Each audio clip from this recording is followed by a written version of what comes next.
집 소파에 앉아 있었습니다. 30년간 바친 제 인생이 한순간에 무너졌습니다. 암과 배신 앞에서 무너졌던 제가 어떻게 제 인생을 되찾았는지 오늘은 그 이야기를 들려드리려 합니다. 안녕하세요. 제 이름은 김미자입니다. 올해로 65이 되었고 긴 세월을 한 남자의 아내로 한 나이의 어머니로 살아왔습니다. 그런데 이제 깨달았습니다. 평생을 바친 그 시간이 얼마나 허무하게 무너질 수 있는지를 말입니다. 저는 폐암 3기 판정을 받았습니다. 의사 선생님의 입에서 암이라는 단어가 나올 때 세상의 모든 소리가 멀어지는 느낌이었습니다. 그 순간에도 제 머릿속에 가장 먼저 떠오른 건 남편이었습니다. 그이에게 어떻게 말해야 하나 하는 생각뿐이었죠. 그런데 이상하게도 울음이 나오지 않았습니다. 그저 하얀 벽에 걸린 시계가 마치 저를 비웃는 것 같았습니다. 30년이란 세월이 흐른 지금 나에게 남은 시간은 얼마나 될까? 터덜터덜 힘없는 발걸음으로 병원을 나온 후 잠시 벤치에 앉았습니다. 가을 햇살이 따스했지만 제 마음은 한없이 차가웠습니다. 손에 든 진단서를 바라보며 남편에게 전화를 걸었습니다. 여보, 지금 어디야? 그런데 남편은 바쁘다며 전화를 급히 끊었습니다. 요즘 들어 그이는 바쁘다며 대화를 잘하지 않았습니다. 심지어 한 달 전부터 남편의 행동이 조금씩 달라지기 시작했지요. 늦은 귀가, 주말 출장, 그리고 가끔 옷에서 맡아지는 낯선 향수 냄새. 결혼 30년 차 부부의 감각이라 할까요? 남편의 행동에 뭔가 이상하다는 직감이 들었지만 그냥 제 노파심이라 생각했습니다. 집으로 돌아오는 버스 안에서 창밖을 바라보다 문득 남편을 만났던 그 시절이 생각났습니다. 1988년 25살에 저는 간호대학을 갓 졸업한 신참 간호사였습니다. 그해 겨울 교통사고로 실려온 환자가 바로 남편이었죠. 당시 그는 대학원에서 건축을 공부하던 청년이었습니다. 깁스를 한 팔로도 설계도를 그리던 그의 모습이 아직도 선명합니다. 그 모습이 멋져 보였기에 유독 잘 챙겨졌고 호감이 생긴 저희는 연애를 한 후 결혼을 했습니다. 결혼 초기 저희는 정말 가난했습니다. 반지하 단칸방에서 시작했던 신혼생활. 남편의 건축사무소 창업을 위해 제 월급을 고스란히 모았던 시간들. 그리고 딸 수진이를 키우며 야간 근무까지 했던 날들. 물론 쉽지 않은 삶이었지만 모두 사랑으로 견딜 수 있었습니다. 미자야, 내가 성공하면 평생 호강시켜줄게. 조금만 참아. 남편은 늘 그렇게 말했고 저는 그 약속을 믿었기에 제 청춘을 모두 바쳤습니다. 마침내 남편의 건축사무소가 자리를 잡기 시작하면서 큰 프로젝트들이 들어왔고 회사는 점점 커졌습니다. 그럴수록 남편은 더 바빠졌고 저는 집안과 딸아이를 돌보느라 제 경력을 포기했습니다. 그때는 그게 당연하다고 생각했습니다. 여러분들도 아시겠지만 우리 또래 사람들은 가부장적인 부분이 많으니 말입니다. 저 또한 남편이 성공하는 것이 곧 우리 가족의 행복이라 믿었습니다. 이제 와서 생각해보면 남편의 성공 뒤에는 언제나 제 희생이 있었습니다. 친정어머니가 위독하다는 연락을 받고도 남편의 중요한 프로젝트 발표 때문에 가보지 못했던 그날. 어머니는 결국 제 얼굴도 보지 못한 채 돌아가셨습니다. 그때도 저는 남편을 원망하지 않았습니다.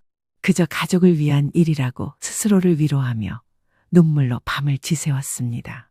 한참 과거 일을 생각하다 보니 집 앞 정류장에 도착했습니다. 우리 집에 도착해 현관문을 열었지만 텅 빈 집안에 제 발소리만 울렸습니다. 30년간 살아온 공간인데 마치 처음 방문한 곳처럼 서늘하게 느껴지기만 했습니다. 거실 소파에 앉아 진단서를 내려다보는데 남편의 서재에서 부스럭거리는 소리가 들렸습니다. 남편이 집에 온 건가? 그런데 이 시간에 집에 있을 사람이 아니었기에 이상했죠. 남편은 회사에 있어야 할 시간이었거든요. 혹시 내가 전화해서 병원에 있다고 했을 때 걱정되어 집에 온 걸까? 그 생각이 들자 잠시 가슴이 따뜻해졌습니다. 하지만 서재 문을 열려던 순간 안에서 들려오는 목소리에 그 자리에 얼어붙었습니다. 자기, 오늘은 꼭 와야 해. 기다리고 있을게. 그건 낯선 여자의 목소리였습니다. 달콤하고 애교 있는 제게는 너무나 낯선 목소리였죠. 그 목소리에 심장이 무너져 내리는 듯 했습니다. 서재 문이 갑자기 열리며 남편이 나왔습니다. 그의 얼굴에 놀람이 스쳤지만 곧 무표정으로 바뀌었습니다. 누구랑 통화하는 거야? 회사 직원이야. 프로젝트 때문에. 남편의 하는 말은 뻔한 거짓말이었습니다. 하지만 저는 더 묻지 않았습니다. 제 병 얘기부터 해야 했으니까요. 떨리는 목소리로 의사 선생님에게서 들은 내용을 전했습니다. 폐암 3기라 항암 치료가 필요해. 그런데 남편의 반응은 의외였습니다. 남편의 얼굴에는 놀라움도 슬픔도 없었습니다.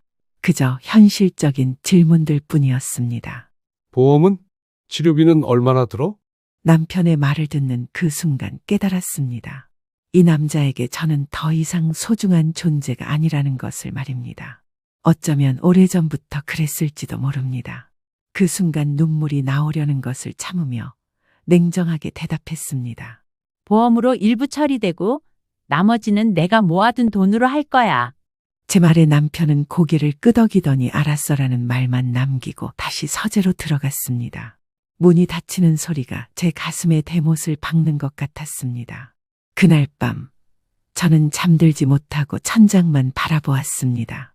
암 투병도 걱정이었지만 그보다 더 가슴을 무너뜨리는 건 남편의 배신이었죠. 새벽녘에 들어온 남편은 평소와 다르게 샤워를 하고 나서야 침대에 누웠습니다. 그의 몸에서는 여전히 낯선 향수 냄새가 희미하게 나고 있었습니다. 그게 제 마음을 갈기갈기 찢어버렸죠. 다음 날 아침 남편이 출근한 후 용기를 내어 그의 서재를 살펴보았습니다. 책상 위에는 평소보다 깔끔하게 정리된 서류들이 있었고 서랍을 열자 낯선 오피스텔 계약서가 나왔습니다. 계약자 이름은 정소라였고 그 옆에는 남편과 젊은 여성이 함께 찍은 사진이 있었습니다. 해변에서 촬영된 것 같았고 둘 다 환하게 웃고 있었죠. 그 웃음이 제 가슴을 찢어 놓았습니다. 무너지는 마음을 부여잡고 휴대폰을 들었고 가장 의지하는 친구 순이에게 전화를 걸었습니다. 박순이는 간호사 시절부터 함께 해온 친구였습니다. 순이야, 너무 힘들어. 좀 만날 수 있을까? 미자야, 무슨 일이야? 목소리가 안 좋네. 폐암이래. 그리고 그이가 바람을 피우는 것 같아? 전화기 너머로 잠시 침묵이 흘렀고 곧 순이의 단호한 목소리가 들렸습니다. 당장 집에서 나와. 내가 데리러 갈게. 1시간 후 저는 카페에서 순이를 만났고 모든 것을 털어놓자 순이의 눈에 분노가 어렸습니다. 순이는 제 손을 꼭 잡았습니다. 그 남자 가만두면 안 돼. 네가 평생 바친 것들 그렇게 허무하게 무너지게 놔둘 순 없어. 그 순간 제 마음속에서도 무언가 차갑게 일어났습니다. 예전에는 느껴보지 못한 감정이었습니다. 분노 아니면 결심, 아마 둘 다였을 겁니다. 순이의 말을 들은 저는 마음을 단단해지는 느낌을 받았습니다. 순이야, 난 그냥 당하고만 있지 않을 거야. 이렇게 제 인생의 가장 어두운 장이 시작되었습니다. 암과 싸워야 했고 다른 한편으로는 30년을 배신한 남편과 그 여자에게 제 몫을 되찾아야 했습니다. 집으로 돌아오는 길, 해가 저물고 있었습니다. 차창 밖으로 보이는 서울의 풍경이 처연하게 느껴졌습니다. 하지만 이상하게도 제 마음은 오히려 차분해졌습니다. 살면서 처음으로 느껴보는 냉정함이 온몸을 감싸는 것 같은 느낌을 받았습니다. 현관문을 열고 들어서자 남편이 가방을 싸고 있었습니다. 3일간 지방 출장이야. 금요일에 돌아올게. 출장이라고 했지만 저는 이미 알고 있었습니다. 그가 어디로 가는지, 누구를 만나러 가는지를요. 그래, 조심해서 다녀와. 저의 차가운 말에 남편의 눈이 잠시 흔들렸습니다. 평소 같았으면 언제 돌아오는지, 어디를 가는지 물었을 테니까요. 하지만 이제 그런 아내는 없습니다. 이제 남은 건 자신의 몫을 되찾으려는 한 여자뿐입니다. 남편이 현관문을 닫고 나가자 저는 그의 서재로 향했습니다. 컴퓨터, 서랍, 금고까지 남편이 없는 이 시간을 사용해 남편의 모든 비밀을 파헤칠 생각이었습니다. 그리고 거기서 찾아낸 것들은 제 예상보다 훨씬 끔찍했습니다. 단순한 불륜을 넘어 회사 자금 횡령, 제 명의를 도용한 부동산 거래, 그리고 해외 계좌로 빼돌린 거액의 돈. 서류를 한쪽으로 모아놓은 후 창가에 서서 어두워진 밤하늘에 떠있는 달을 바라보며 생각했습니다. 평생을 바쳐 지켜온 제 인생, 제 자존심, 그리고 제 재산, 모든 것을 되찾아 오겠다고 말입니다. 남편이 돌아오기 전 제가 해야 할 일이 많았습니다. 시간이 얼마나 남았는지 모르지만 한 가지는 확실했습니다. 그이가 저를 버리기 전에 제가 먼저 모든 것을 준비할 것입니다. 그리고 그날이 오면 저는 웃으며 그를 보내줄 것입니다. 그가 제게서 빼앗아 간 모든 것을 되찾은 후에 말이죠. 한참 생각하고 있을 때 어둠 속에서 휴대폰이 울렸습니다. 화면에 뜬 이름은 박순이었습니다. 미자야, 그 여자에 대한 정보를 찾았어. 이름은 정소라, 나이는 42세. 그리고 이 여자 이번이 처음이 아니래. 순이의 말에 손에 쥔 휴대폰이 떨렸습니다. 이건 단순한 불륜이 아니던 겁니다. 그리고 그 사실을 깨달은 순간 저도 제 복수를 계획하기 시작했습니다.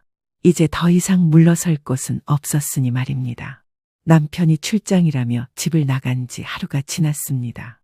침대 옆 시계는 아침 6시를 가리키고 있었지만 저는 이미 2시간 전부터 깨어 있었습니다. 잠은 제게 더 이상 찾아오지 않는 사치가 되어버렸거든요. 창밖으로 새벽빛이 희미하게 스며들고 있었고 가을의 차가운 공기가 온 집안을 감싸고 있었습니다. 부스럭거리며 거실로 나온 저는 소파 위로 시선이 옮겨졌습니다. 어제 밤늦게까지 남편의 서재를 뒤지며 찾아낸 서류들이 소파 위에 가지런히 놓여 있었습니다. 불륜의 증거를 넘어 재산을 빼돌린 흔적들까지. 30년 동안 믿고 살았던 남자가 제 등 뒤에서 저지른 배신의 증거들이었습니다. 저는 천천히 숨을 고르며 순이에게 전화를 걸었습니다. 친구는 벌써 출근 준비를 하는 중이었습니다. 원래 간호사였지만 지금은 요양변보호사 자격증을 딴 후 제가 센터에서 일하고 있었거든요. 순이야, 오늘 시간 좀 내줄 수 있어? 어제 발견한 것들이 있는데. 미자야, 괜찮아? 목소리가 안 좋네. 내가 퇴근하고 바로 갈게. 고마워. 정말 고마워. 통화를 끊고 부엌으로 향했습니다. 습관처럼 남편의 아침 식사를 준비하려다 문득 멈춰 섰습니다. 더 이상 그럴 필요가 없다는 사실이 제 가슴을 쓰라리게 했습니다. 해야 할 일이 사라지자 간이 얼마나 흘렀는지도 모른 채 그저 멍하니 앉아 있었습니다. 그러던 중 병원에 가야 한다는 생각이 문득 떠올랐습니다. 폐암 3기. 아직도 그 말이 제 귀에 생생했습니다. 당장 해야 할 일이 많았지만 치료를 시작해야 했습니다. 하지만 이상하게도 암보다 더 아픈 것은 남편의 배신이었습니다. 몸의 병보다 마음의 상처가 더 견디기 힘들었습니다. 저는 오전에 병원에 가서 항암 치료 일정을 잡았습니다. 의사는 상태를 보더니 다음 주부터 시작한다고 했습니다. 의사는 제게 희망적인 말을 건넸지만 그의 눈빛에서 저는 불안함을 읽을 수 있었습니다. 어쩌면 남은 시간이 그리 많지 않을 수도 있겠구나. 하지만 이상하게도 두렵지 않았습니다. 오히려 마음 한구석이 차분해지는 느낌이었습니다. 집으로 돌아오는 버스 안에서 전화가 울렸습니다. 남편이었고 화면을 만지며 잠시 망설이다 전화를 받았습니다. 여보세요? 미자야, 괜찮아? 병원은 갔어? 마치 정말 걱정하는 것처럼 들리는 그의 목소리가 가증스러웠습니다. 그의 가식적인 관심이 오히려 더 큰 상처로 다가왔습니다. 응, 다음 주부터 항암 치료 시작해. 그래. 내일 저녁에 돌아갈게. 힘들면 누워있어. 전화를 끊자 가슴이 무너져 내리는 듯 했습니다. 이중적인 그의 태도가 이제야 선명하게 보였으니까요. 아내에게 걱정하는 척하면서 다른 한편으로는 그 여자와 시간을 보내고 있다는 사실이 믿기지 않았습니다. 버스에서 내려 집으로 걸어가는 길, 갑자기 누군가 제 이름을 불러서 고개를 돌리자 우리 아파트 경비원 아저씨가 저를 향해 걸어오고 있었습니다. 경비원 아저씨는 저희 부부와 친했던 만큼 조심스러운 얼굴로 저에게 말했습니다. 최근에 우리 집에 젊은 여자가 자주 드나들고 있다는 것을, 그리고 남편이 없을 때면 그 여자가 열쇠로 문을 열고 들어간다는 것을 말입니다.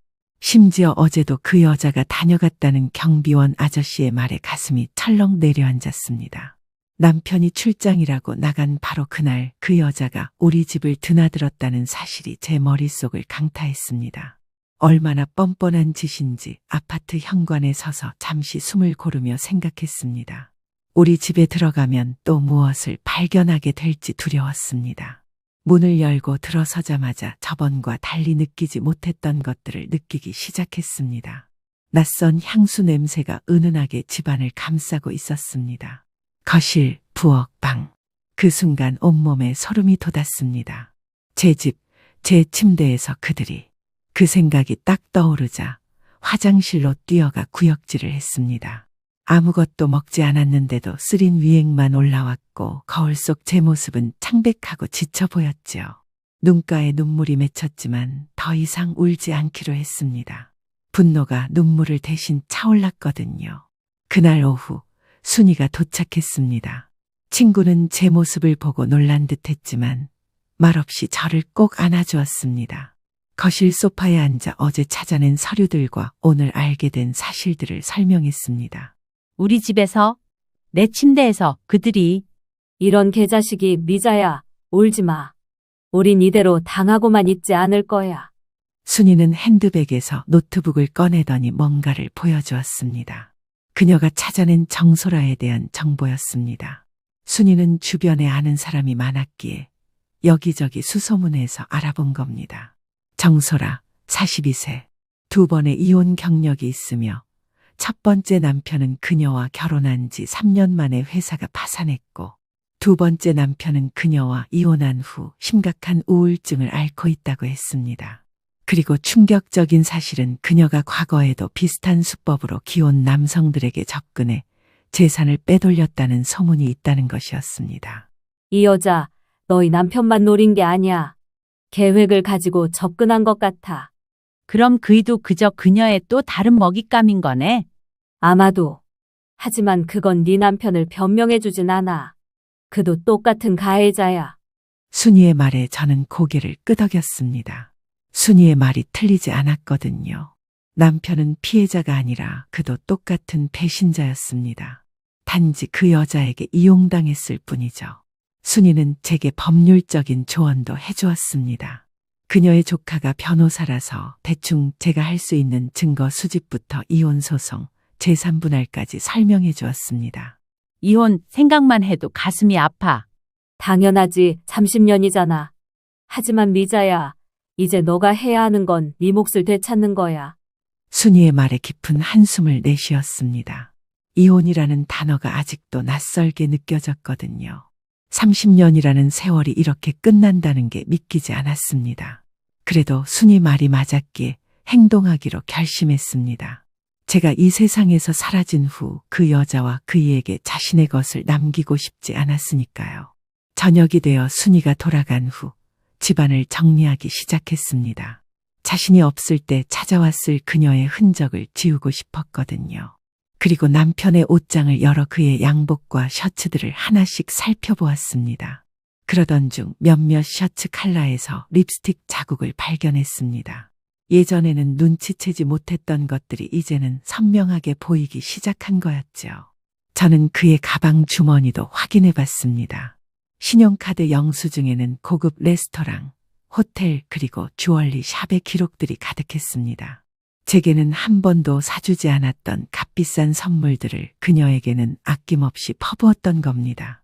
충격적인 사실을 알게 된 그날의 밤이 깊어만 갔습니다. 창밖으로 도시의 불빛이 반짝이는 모습을 바라보며 생각에 잠겼습니다.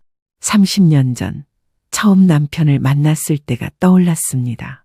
그 순수했던 눈빛, 진심 어린 약속들, 그것들은 모두 어디로 갔을까? 아니면 처음부터 그런 것들은 없었던 걸까? 다음 날 아침, 저는 일찍 일어나 짐을 챙겼습니다. 잠시 딸 수진이의 집에 머물기로 했거든요. 아직 딸에게는 모든 것을 말하지 않았습니다. 그저 폐암에 걸렸고 항암 치료를 위해 잠시 그곳에서 지내고 싶다고만 했죠. 수진이는 기꺼이 동의했고 오히려 자신이 직접 모시러 오겠다고 했습니다. 수진아, 괜찮아. 엄마가 택시 타고 갈게. 넌 애들 학교 보내야지. 아니에요. 엄마, 제가 데리러 갈게요.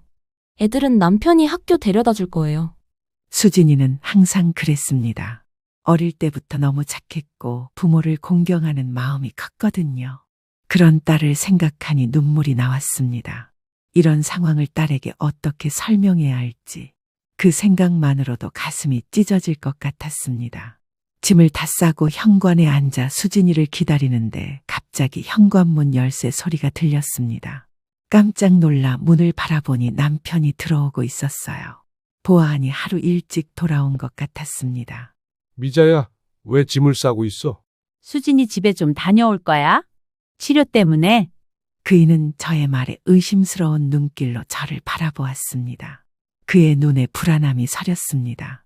아마도 제가 무언가를 알고 있다는 것을 눈치챈 것 같았죠. 갑자기 왜? 내가 있잖아. 내가 돌봐줄게. 그 말에 가슴 속에서 분노가 치밀어 올랐습니다. 이 남자가 진심으로 저를 돌보겠다고 말하는 것이 얼마나 위선적인지. 하지만 아직은 때가 아니었습니다. 그래도 수진이가 보고 싶어. 걔도 엄마가 보고 싶대. 며칠만 다녀올게. 그 순간 남편의 전화가 울렸고 그이는 서둘러 전화를 받더니 발코니로 나갔습니다. 수진이가 도착했을 때 남편은 아직 발코니에서 통화 중이었습니다.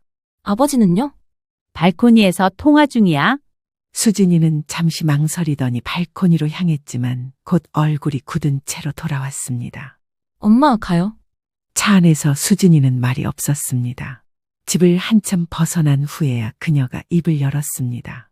엄마, 아버지가 통화하는 거. 여자였어요. 그 순간 제 심장이 멎는 것 같았습니다. 딸에게까지 이런 상처를 주었으니까요. 그때 수진이의 눈에 눈물이 고였습니다. 수진아, 아버지가 자기야, 걔 가면 바로 와 이러는 거 들었어요. 엄마를 걔라고 부르더라고요. 가슴이 찢어지는 아픔이 밀려왔습니다. 남편의 배신이 이제는 딸에게까지 상처를 주고 있었으니까요. 저는 눈물이 고인 딸의 손을 꼭 잡았습니다. 수진아, 엄마가 다 말해줄게. 그렇게 저는 딸에게 모든 것을 털어놓기 시작했습니다. 암 진단부터 남편의 외도, 그리고 제가 발견한 모든 증거들까지. 수진이는 눈물을 흘리며 제 이야기를 들었고 마지막에는 단호하게 말했습니다. 엄마, 제가 도와드릴게요. 아버지한테 당하기만 하면 안 돼요. 딸의 말에 가슴이 따뜻해졌습니다. 이제 저는 혼자가 아니라 딸과 친구 순이가 있었고 제 편에서 도와줄 사람들이 있었습니다. 그들의 지지를 바탕으로 저는 제 인생을 되찾을 준비를 해야 했습니다. 그날 밤 수진이의 거실 소파에 누워 천장을 바라보며 생각했습니다. 내일부터는 진짜 싸움이 시작될 거야.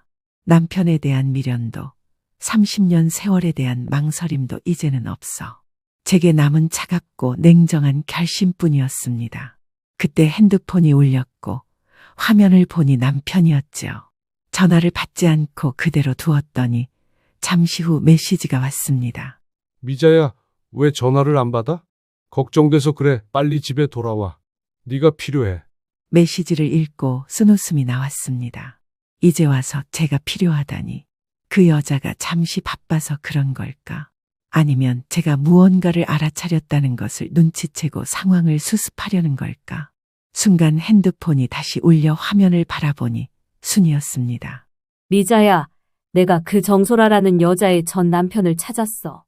그와 꼭 만나봐야 할 것 같아. 순이의 말에 드디어 결정적인 증거를 찾을 수 있을지도 모른다는 생각에 가슴이 뛰었습니다. 다음 날 아침, 저는 일찍 눈을 떴습니다. 몸은 피곤했지만 마음은 어제보다 훨씬 단단해진 느낌이었죠.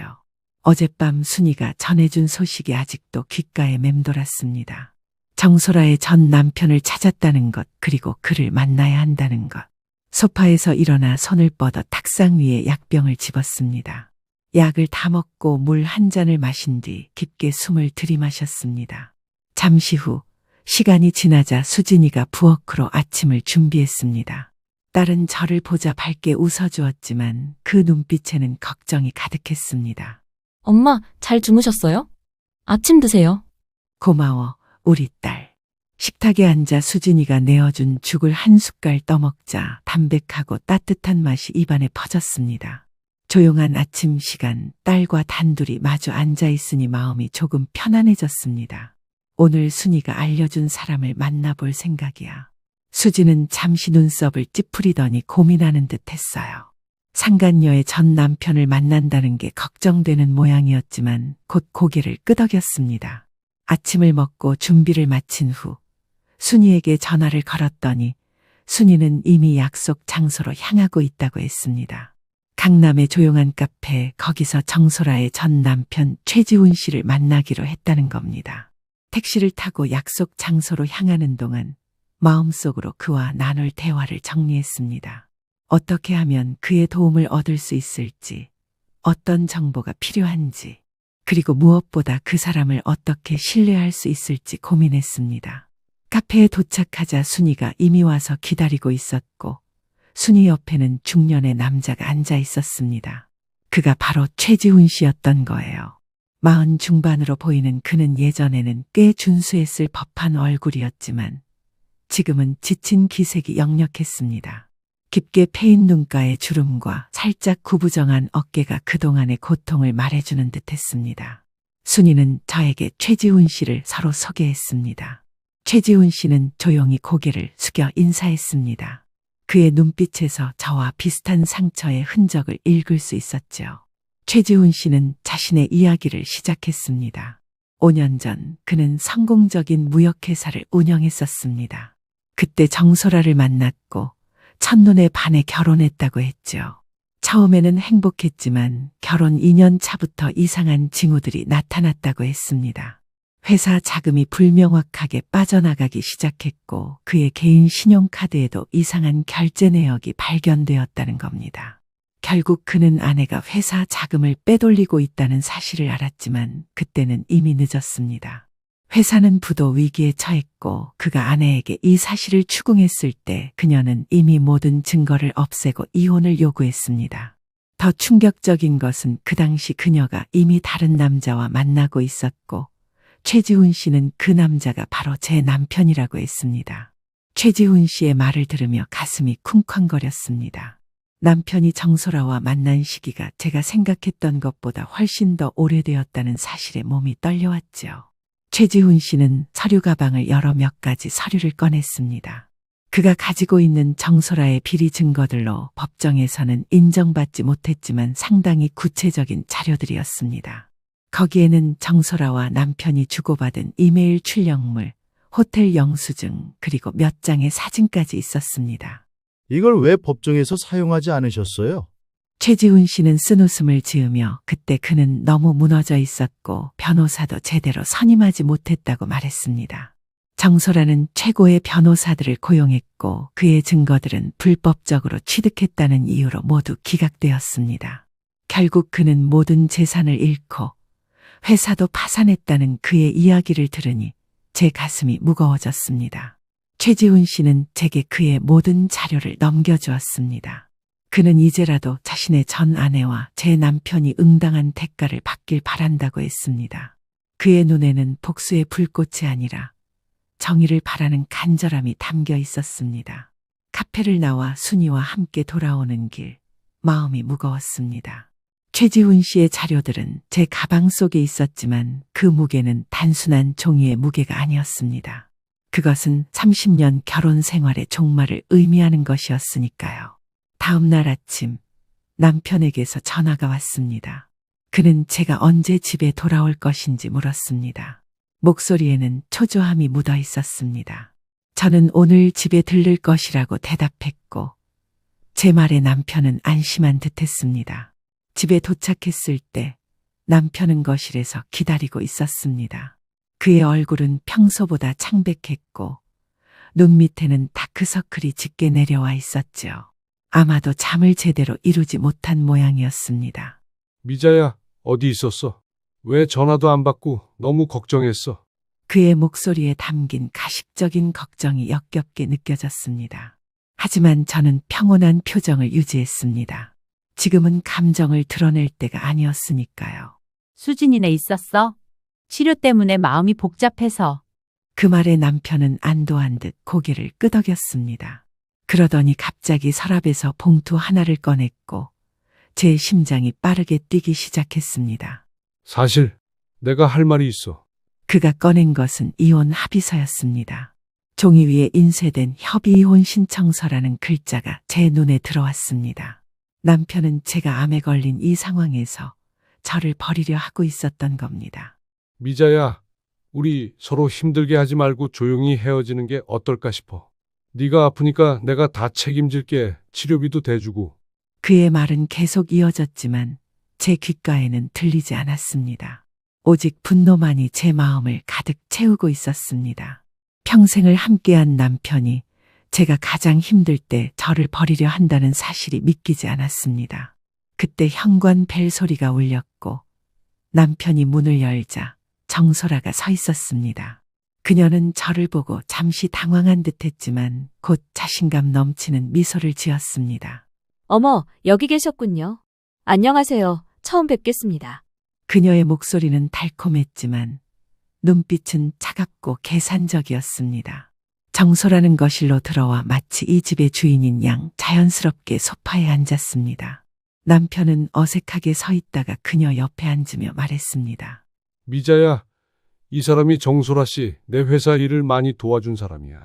그의 뻔뻔한 거짓말에 화가 치밀었지만 놀랍게도 제 표정은 평온했습니다. 오히려 담담하게 그들을 바라볼 수 있었습니다.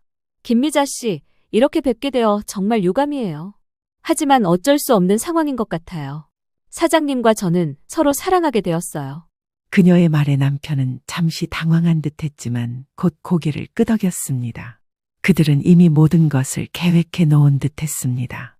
이혼 합의서 그리고 제 앞에 당당히 나타난 정소라까지. 저희가 얼마나 서로를 사랑하는지 아신다면 이해해 주실 거예요. 당신도 행복했던 시절이 있었잖아요. 그녀의 말이 제 가슴에 비수가 되어 꽂혔습니다. 하지만 저는 여전히 침착함을 유지했을 뿐 아니라 오히려 미소까지 지었습니다. 그들은 제 반응에 조금 당황한 듯했습니다. 그래요. 이해해요. 제 말에 그들은 서로를 바라보며 안도의 미소를 지었습니다. 저는 천천히 이혼 합의서를 집어들었습니다. 내용을 꼼꼼히 읽어보니 재산분할 항목에는 해당 사항 없음이라고 적혀 있었습니다. 30년 동안 함께 모은 재산이 모두 남편 명의로 되어 있다는 것이었습니다. 미자야, 서명하면 끝이야. 그러니 치료비는 내가 책임질 테니 걱정하지 마. 남편의 말에 정소라가 살짝 눈살을 찌푸렸습니다. 아마도 치료비 이야기는 그들의 계획에 없었던 것 같았죠. 하지만 곧 그녀도 친절한 청미소를 지었습니다. 잠시 서류 좀 검토할게요. 그리고는 서랍에서 도장을 꺼냈습니다. 그것은 결혼 첫날 남편이 선물해 준 것으로 30년 동안 모든 중요한 서류에 이 도장을 찍어왔습니다.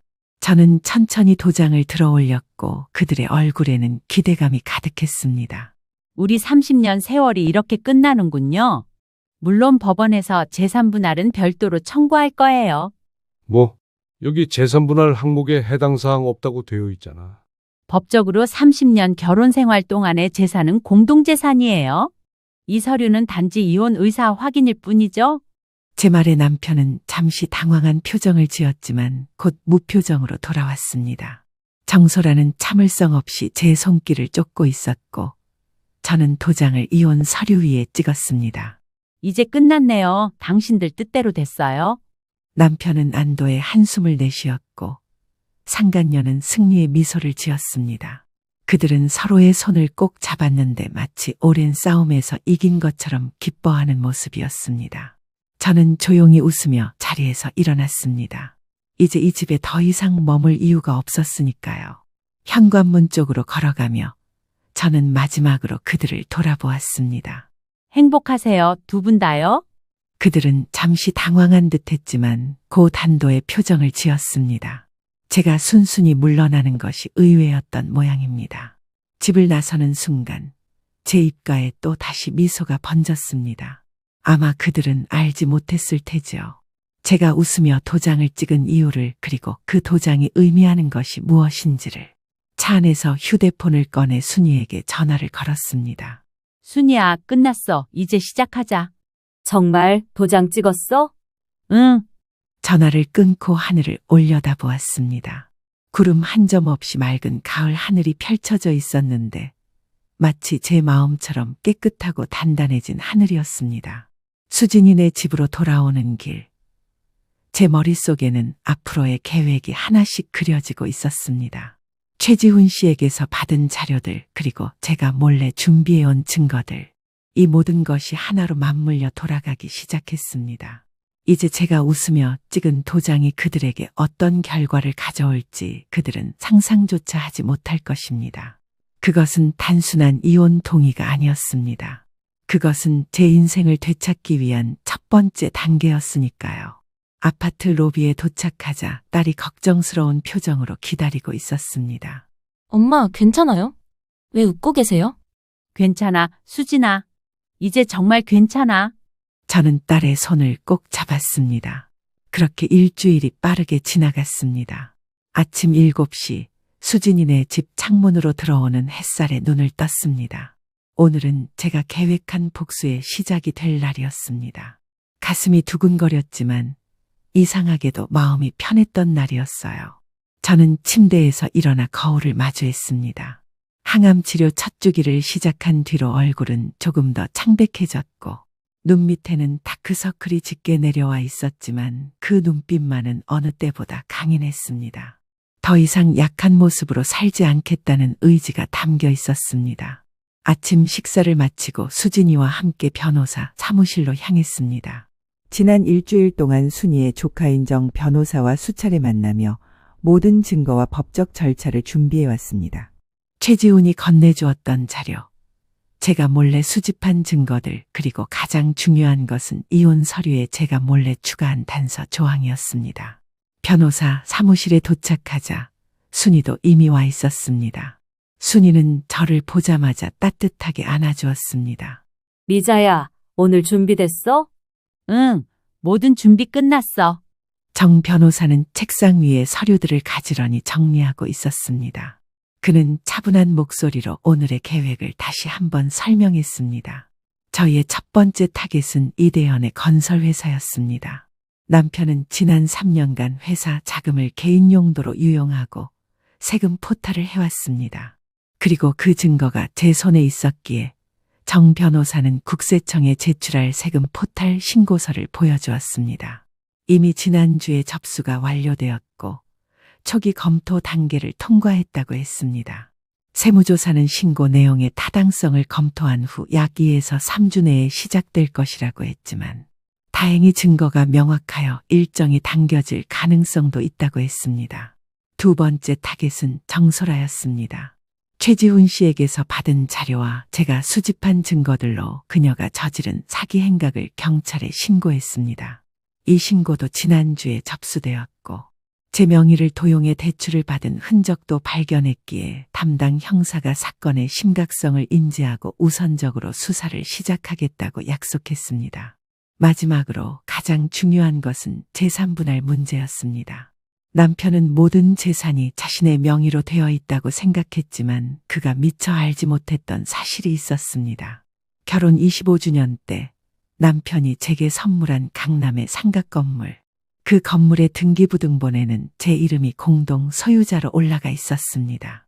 또한 법적으로 30년 결혼 생활 동안 형성된 재산은 부부 공동재산으로 인정받을 수 있다는 변호사의 설명에 안심이 되었습니다.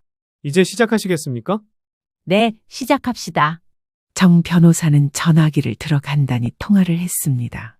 이제 모든 계획이 실행에 옮겨질 시간이 된 거였죠. 수진이와 저는 변호사 사무실을 나와 차에 올랐습니다. 남편의 회사로 향하는 길, 마음속 깊은 곳에서 오래된 감정들이 꿈틀거렸습니다.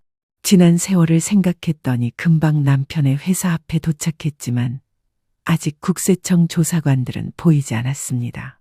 그러나 정 변호사가 알려준 대로 이미 회사에는 세무조사 예정 통지서가 발송되었을 것입니다. 그 사실만으로도 남편에게는 큰 충격일 터였습니다. 저와 수진이가 차 안에서 커피를 마시며 상황을 지켜보고 있을 때 핸드폰이 울렸습니다. 수진이에게 경찰에 전화가 걸려온 거였죠. 엄마, 경찰이 정소라 관련 수사에 착수했대요. 지금 경찰관한테 연락받았어요. 고마워, 우리 딸. 사건의 심각성을 파악한 경찰이 신속하게 수사에 착수한 것 같았지만 정소라의 체포까지는 아직 시간이 더 필요할 것입니다. 수사가 진행되고 혐의가 명확해지면 소환장이 발부되고 그 이후에야 구속 여부가 결정될 테니까요. 저는 회사에서 시간을 조금 더 보낸 후 집으로 돌아갔습니다. 오늘 당장 극적인 변화가 있진 않겠지만 법의 수레바퀴는 이미 움직이기 시작했습니다.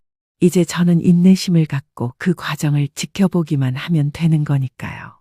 그로부터 약 3주 후 모든 것이 변하기 시작했습니다. 지역 신문과 뉴스에 남편의 건설회사가 대규모 세무조사를 받고 있다는 기사가 실렸습니다. 또한 정소라도 사기 혐의로 경찰에 소환되었다는 소식이 들려왔습니다. 남편의 모습을 뉴스 화면으로 보는 순간 가슴 한 구석이 아려왔습니다. 그래도 한때는 사랑했던 사람이었으니까요. 하지만 저는 그저 제 몫을 되찾으려는 것뿐이었습니다.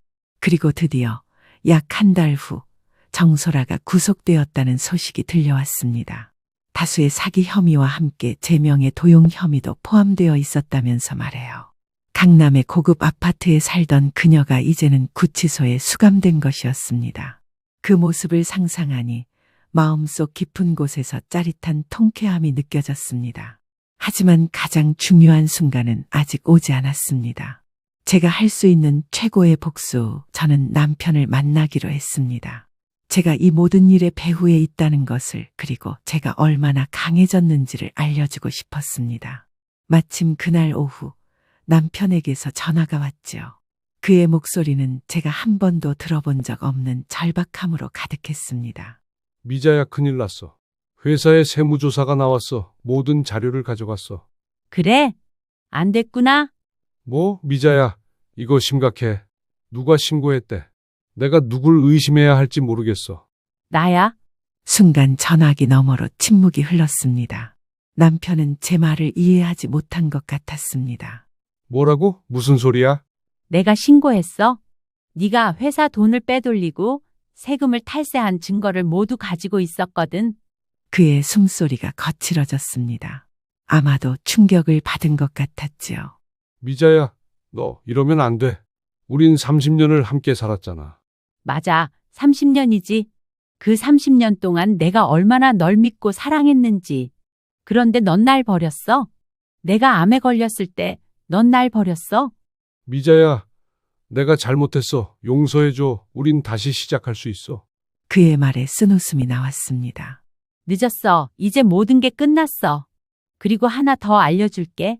네 애인 정소라, 그 여자도 경찰에 잡혀갔어. 사기죄로. 남편은 말을 잇지 못했습니다. 아마도 모든 것이 한순간에 무너지는 느낌이었을 겁니다. 그리고 강남 상가 건물 네 명의로만 알고 있었지? 사실은 공동명의야. 그건 내 실수였어. 실수가 아니야. 그땐 정말로 날 생각했던 거겠지? 그 마음만은 고마워. 남편은 더 이상 말을 잇지 못했습니다. 그저 깊은 한숨만 내쉬었습니다. 이제 난 내 인생을 살 거야. 너도 네 인생 살아. 다만 네가 저지른 일에 대한 책임은 져야겠지? 전화를 끊고 나니 마음이 이상하게 가벼워졌습니다. 마치 오랫동안 짊어지고 있던 무거운 짐을 내려놓은 것 같았습니다. 이제 정말 자유로워지는 기분이 들었던 거였어요. 그날 저녁 식탁에 앉아 따뜻한 저녁 식사를 하는데 뉴스에서 남편의 회사가 세무조사를 받아 수백억 원대의 탈세 혐의가 발견되었다는 소식이 나왔습니다. 또한 유명 갤러리스트라고 자칭하던 정소라가 여러 건의 사기 혐의로 구속되었다는 내용도 있었습니다. 수진이의 남편은 뉴스를 보며 놀란 표정이었습니다. 아직 사위는 모든 상황을 자세히 알지 못했거든요. 수진이가 남편에게 상황을 조용히 설명해주는 모습을 보며 저는 문득 미소를 지었습니다. 저녁 식사 후 베란다에 나가 밤하늘을 바라보았는데 별들이 반짝이는 모습이 왠지 모르게 더 선명하게 보였습니다. 마치 제 인생도 이제 새롭게 빛나기 시작한 것처럼 말이죠. 다음 날 아침, 저는 변호사 사무실로 향했습니다. 남편이 변호사를 통해 접촉해왔다며 연락을 해왔습니다. 정 변호사는 남편의 제안을 전해주었는데 남편은 모든 재산을 저에게 넘기겠다고 했습니다. 다만 형사고발만 취하해달라는 것이었지만 저는 단호하게 말했습니다. 법대로 하겠습니다. 제가 원하는 건 정의예요. 정 변호사는 고개를 끄덕였고 그의 눈에는 존경의 빛이 어려 있었습니다. 그날 오후 병원에서 항암 치료를 받는 동안 핸드폰이 울렸습니다. 처음 보는 번호라서 받아보니 정소라 씨였습니다. 아마도 구치소에서 전화를 해온 것 같았죠. 미자 씨, 당신이 이 모든 일을 했다고요? 네, 맞아요. 왜 이러는 거예요? 당신은 이미 이혼에 동의했잖아요. 동의한 건 맞아요. 하지만 그건 단지 시작이었을 뿐이에요. 당신이 저지른 모든 일에 대한 대가를 치르게 하고 싶었거든요. 난 그저 사랑을 찾았을 뿐이에요. 사랑? 당신이 찾은 건 사랑이 아니라 돈이었죠? 최지훈 씨에게 했던 것처럼요. 최지훈을 어떻게 알아요? 많은 것을 알고 있어요. 이제 와서 변명은 소용없어요. 당신이 저지른 일에 대한 책임을 져야 할 때예요. 전화를 끊고 나니 마음이 조금 무거워졌습니다. 하지만 그것은 후회가 아니었습니다. 단지 이 모든 일이 이렇게 끝나야 한다는 사실이 조금 슬펐을 뿐입니다. 씁쓸한 마음으로 항암 치료를 마치고 나오는데 병원 입구에 남편이 서 있었는 게 보였습니다. 그는 제가 나오기를 기다리고 있었던 것 같았죠. 그런데 자신감 넘치던 건설회사 사장의 모습은 온데간데 없고 초라하고 지친 노인의 모습만 남아있더군요. 미자야, 왜 왔어? 미안해. 정말 미안해. 내가 잘못했어. 이제 와서 미안하다고? 너무 늦었어. 나를 용서해줘, 제발. 그의 눈에는 진심 어린 후회가 담겨 있었습니다. 하지만 저는 더 이상 그에게 마음이 흔들리지 않았고 그저 담담하게 그를 바라볼 뿐이었죠. 용서는 시간이 지나면 할 수 있을지도 몰라. 하지만 다시 돌아갈 순 없어. 우리 사이는 이미 끝났어. 그래도 내가 도와줄게. 네 치료비도 내가 다 낼게. 필요 없어. 난 혼자서도 잘 살 수 있어. 이제 그만 가. 남편은 더 이상 할 말을 찾지 못하고 고개를 떨구었습니다.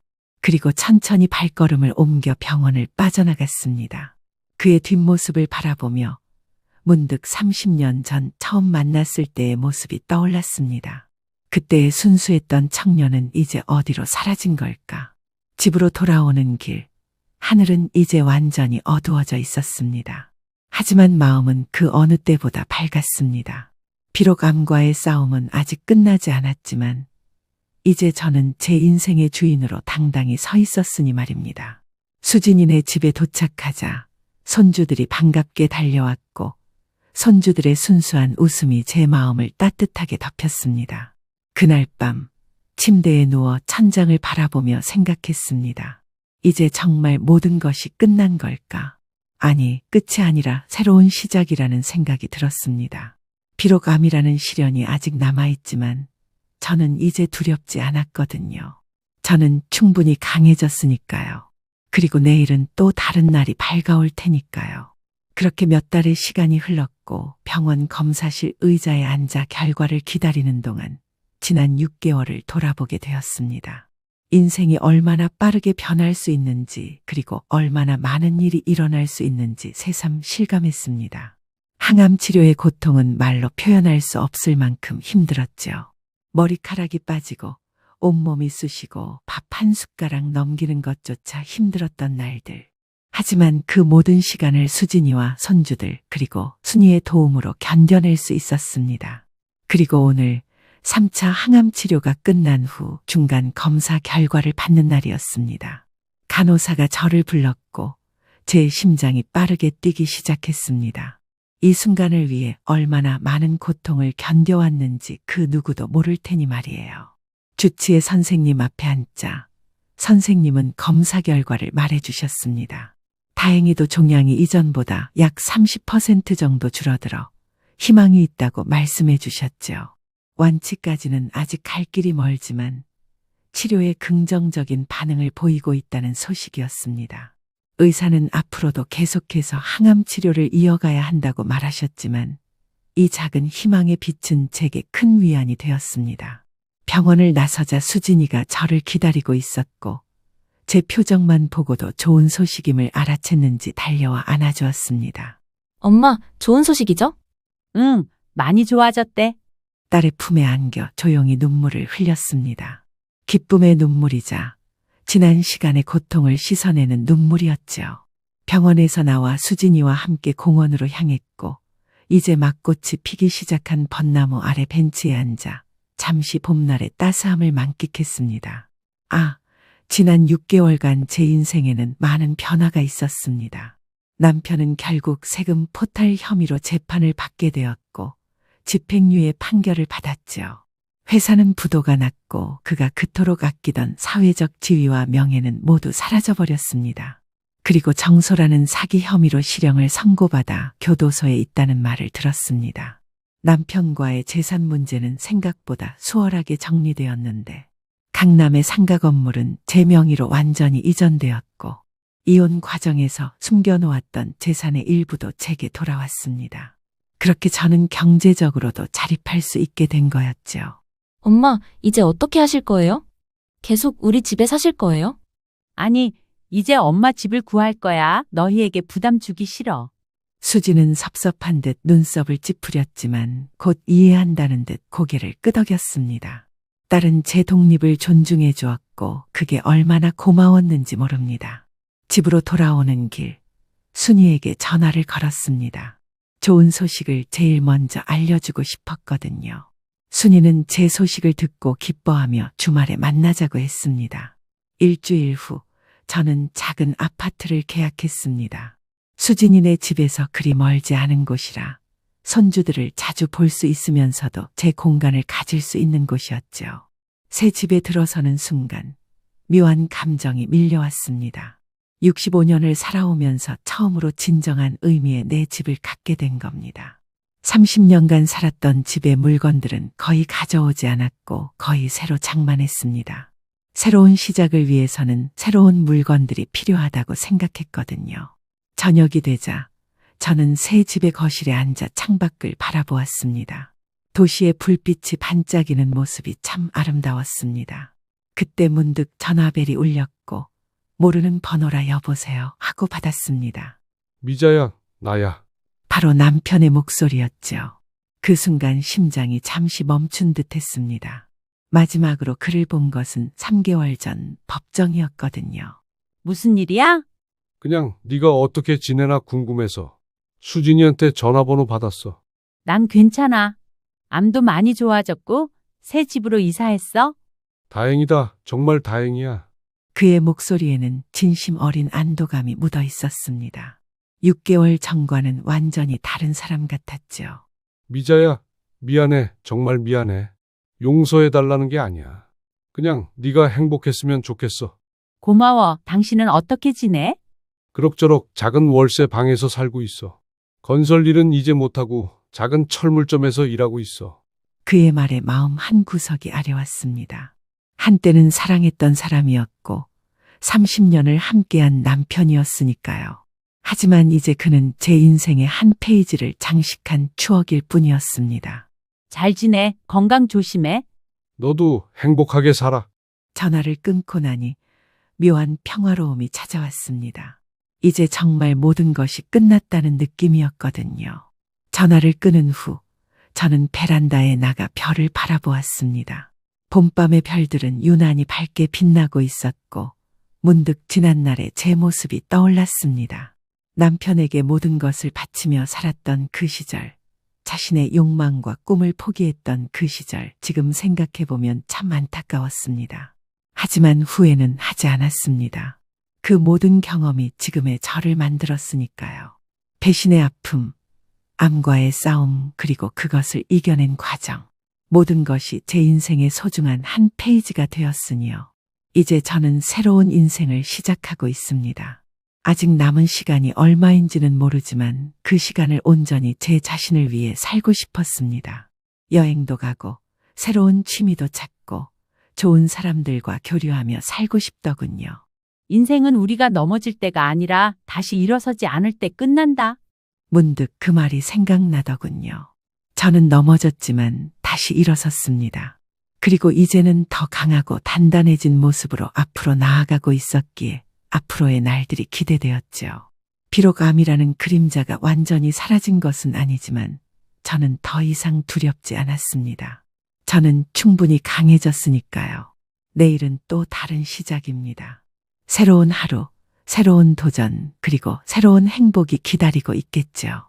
그리고 저는 그 모든 것을 온전히 받아들일 준비가 되어 있습니다.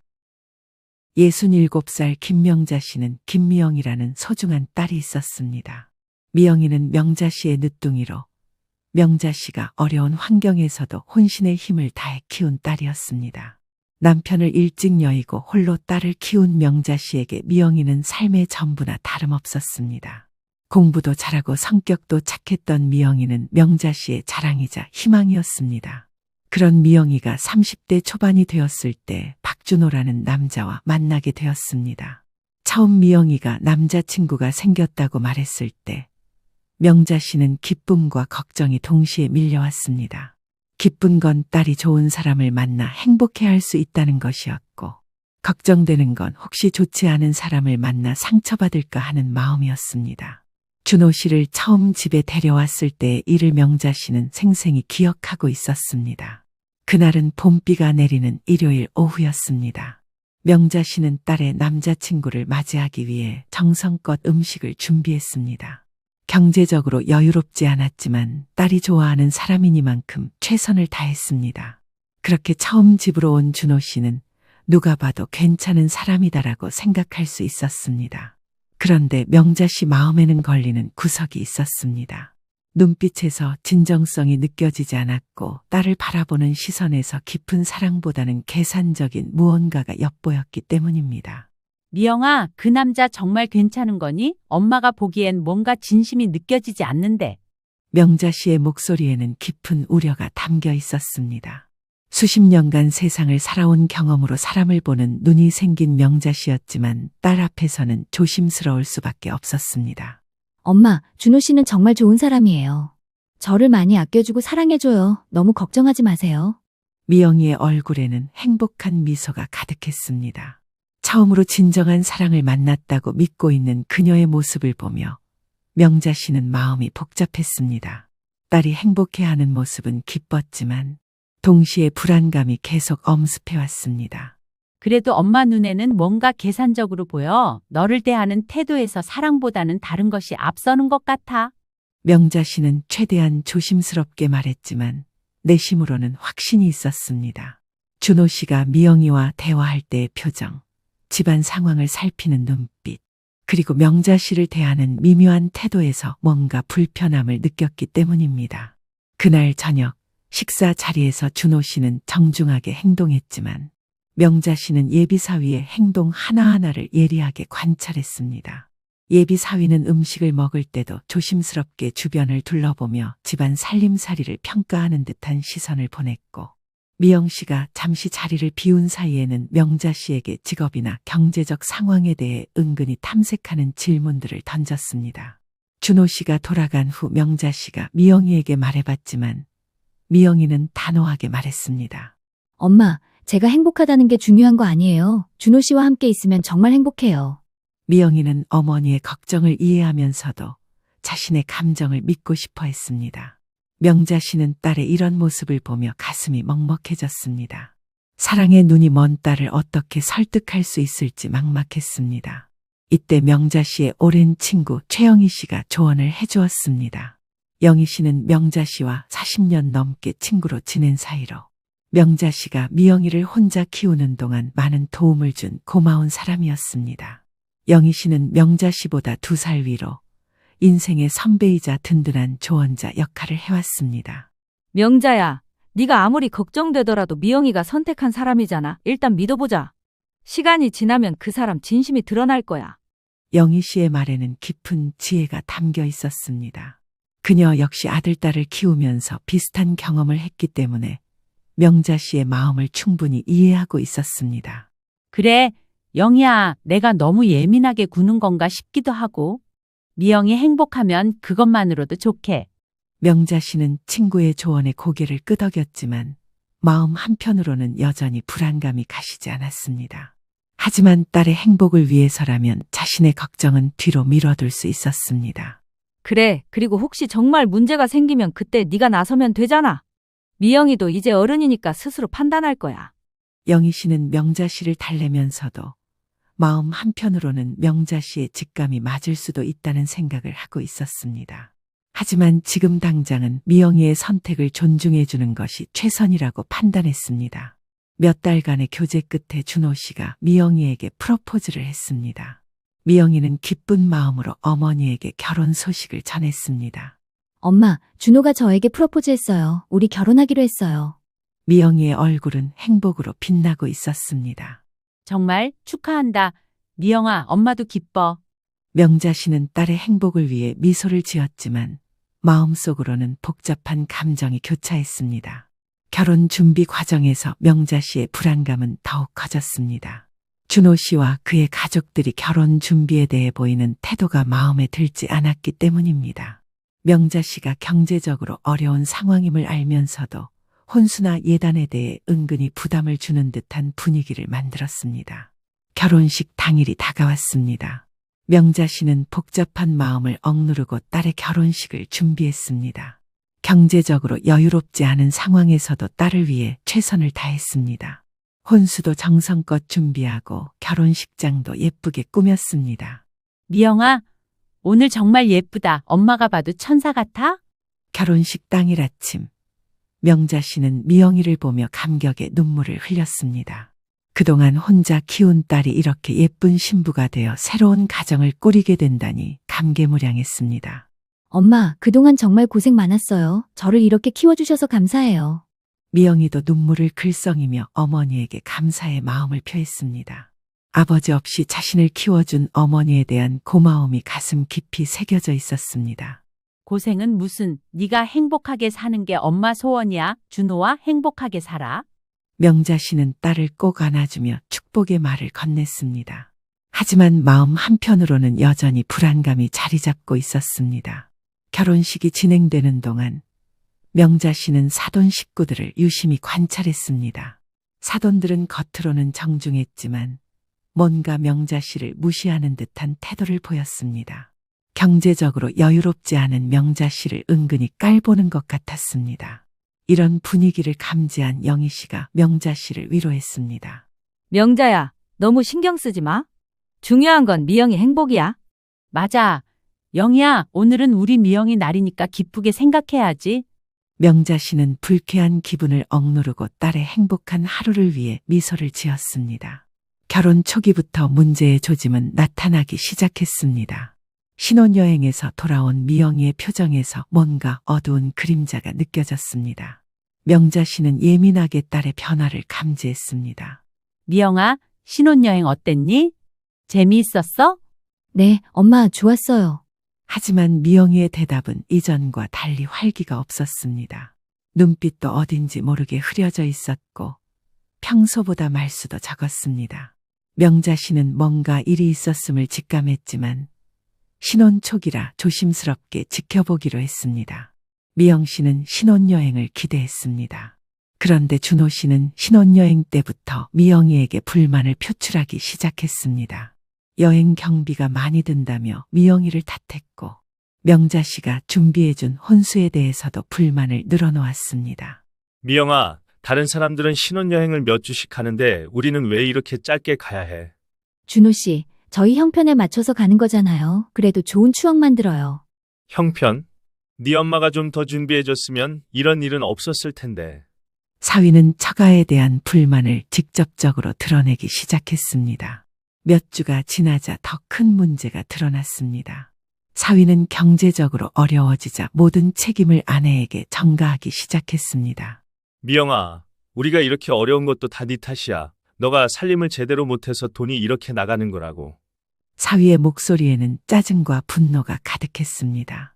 자신의 경제적 무능력을 아내에게 돌리는 전형적인 무책임한 남편의 모습이었습니다. 준호 씨, 제가 뭘 잘못했나요?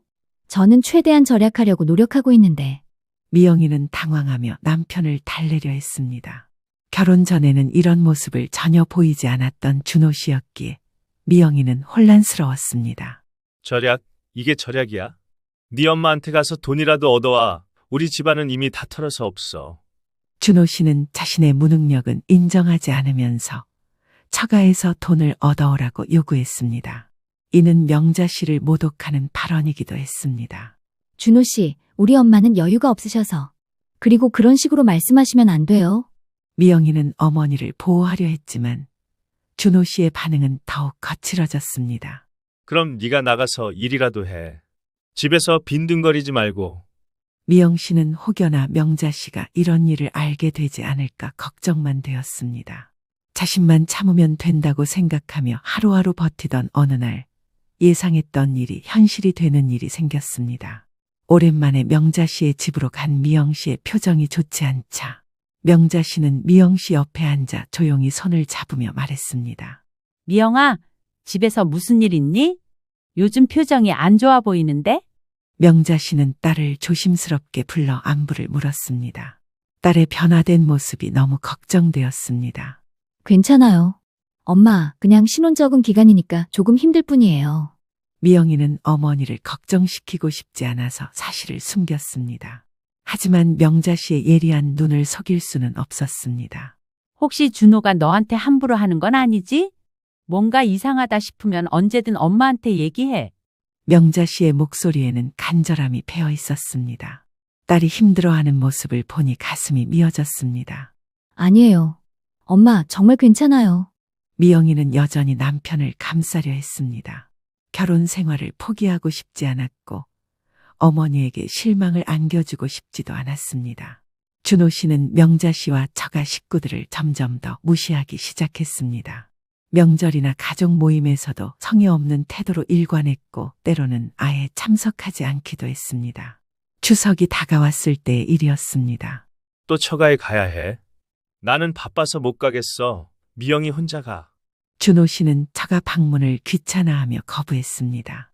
준호 씨, 우리 엄마가 얼마나 애써서 음식을 준비하시는데. 한 번만 같이 가줘요. 미영 씨는 간절히 부탁했습니다.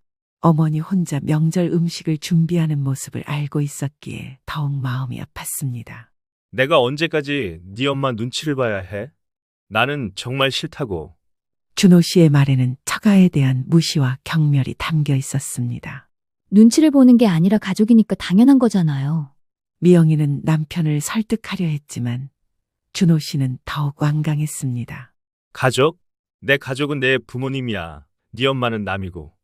준호 씨의 매정한 말에 미영이는 큰 상처를 받았습니다. 결국 미영이는 혼자 친정에 갔고 명자 씨는 딸의 모습을 보며 마음이 아팠습니다. 미영아, 준호는 왜 안 왔니? 바빠서 다음에 올게요. 미영이는 거짓말을 할 수밖에 없었고 명자 씨는 이런 딸의 모습에 더욱 안타까웠습니다. 이런 상황들이 반복되면서 명자 씨는 점점 더 불안해했지만 딸이 상처받을까봐 직접적으로 간섭하지는 못했습니다. 영희 씨가 명자 씨를 위로했습니다. 명자야, 너무 속상해하지 마. 미영이도 이제 어른이고 자기 문제는 자기가 해결할 거야.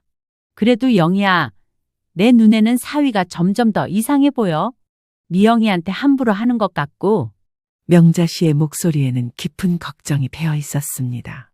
자신의 예감이 틀렸기를 바랬지만 상황은 점점 악화되고 있었습니다. 그럼 미영이한테 한번 진지하게 물어봐. 정말 괜찮은지. 영희 씨도 상황의 심각성을 느끼기 시작했습니다. 하지만 미영 씨는 어머니를 걱정시키고 싶지 않아서 집안의 문제들을 계속 숨기고 있었습니다.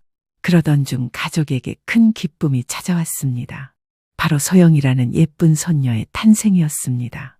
우리 소영이 정말 예쁘다. 할머니가 얼마나 기다렸는지 아니? 명자 씨는 손녀를 안고 행복의 눈물을 흘렸습니다. 그동안의 모든 걱정과 불안이 사라지는 순간이었습니다. 엄마, 소영이 때문에 정말 행복해요. 이제 우리 가족이 더 단단해질 것 같아요. 미영이도 아이를 낳은 후 잠시나마 행복을 느꼈습니다. 아이가 있으면 남편도 변할 것이라는 희망을 품었습니다. 하지만 준호 씨는 아버지가 된 후에도 전혀 달라지지 않았습니다. 오히려 육아는 전적으로 미영의 몫으로 떠넘기고 자신은 아무런 책임을 지지 않았습니다. 아이 우는 소리 때문에 잠을 못 자겠어. 네가 알아서 해. 나는 일하느라 바빠.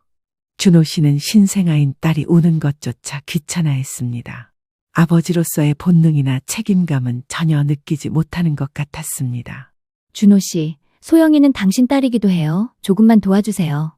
미영이는 산후조리 중인 몸으로 혼자서 육아를 감당하기 힘들었습니다. 내가 돈 벌어오는 것만으로도 충분해. 애 키우는 건 원래 엄마가 하는 거야. 준호 씨는 자신의 역할을 돈 버는 것으로만 한정했습니다.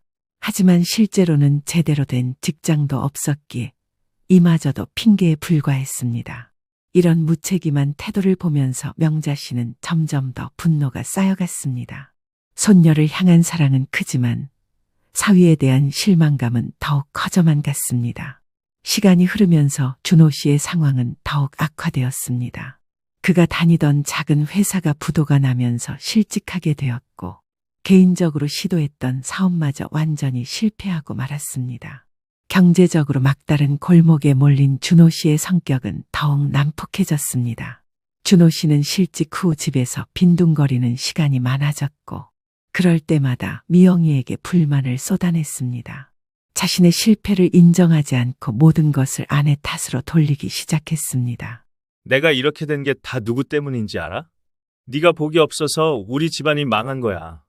준호 씨는 자신의 무능력을 아내의 탓으로 돌리며 소리를 질렀습니다. 준호 씨, 그런 식으로 말하시면 안 돼요.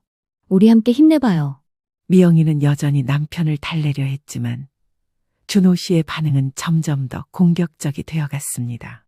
술에 의존하는 빈도도 점점 잦아졌습니다. 처음에는 가끔 친구들과 어울려 마시는 정도였지만 점차 혼자서도 술을 마시기 시작했습니다. 그리고 술에 취하면 미영이에게 언어폭력을 가하기 시작했습니다. 어느 날 밤 준호 씨가 평소보다 더 많이 취해서 집에 들어왔습니다. 다 네 탓이야. 내가 운이 없어서 우리 집안이 이 모양이 된 거라고. 네 엄마도 별로 도움이 안 되고.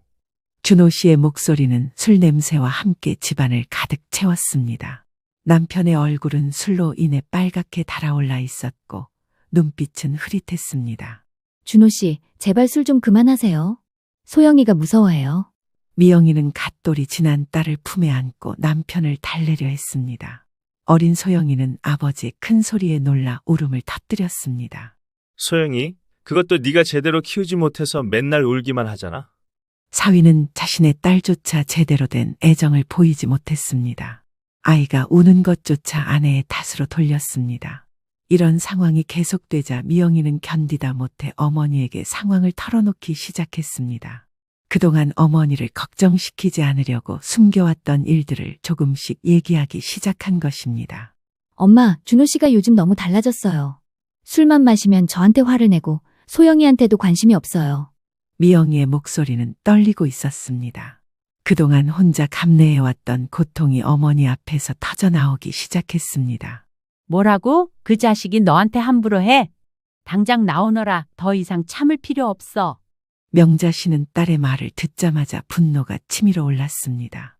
그동안의 불안감이 현실이 되었다는 사실에 가슴이 터질 것 같았습니다. 엄마, 아직은 괜찮아요. 조금만 더 기다려보자고요. 소영이 때문에라도. 미영이는 여전히 결혼 생활을 포기하고 싶지 않았습니다. 어린 딸을 위해서라도 가정을 지키고 싶었습니다. 미영아, 네가 참는다고 해서 상황이 좋아지는 게 아니야.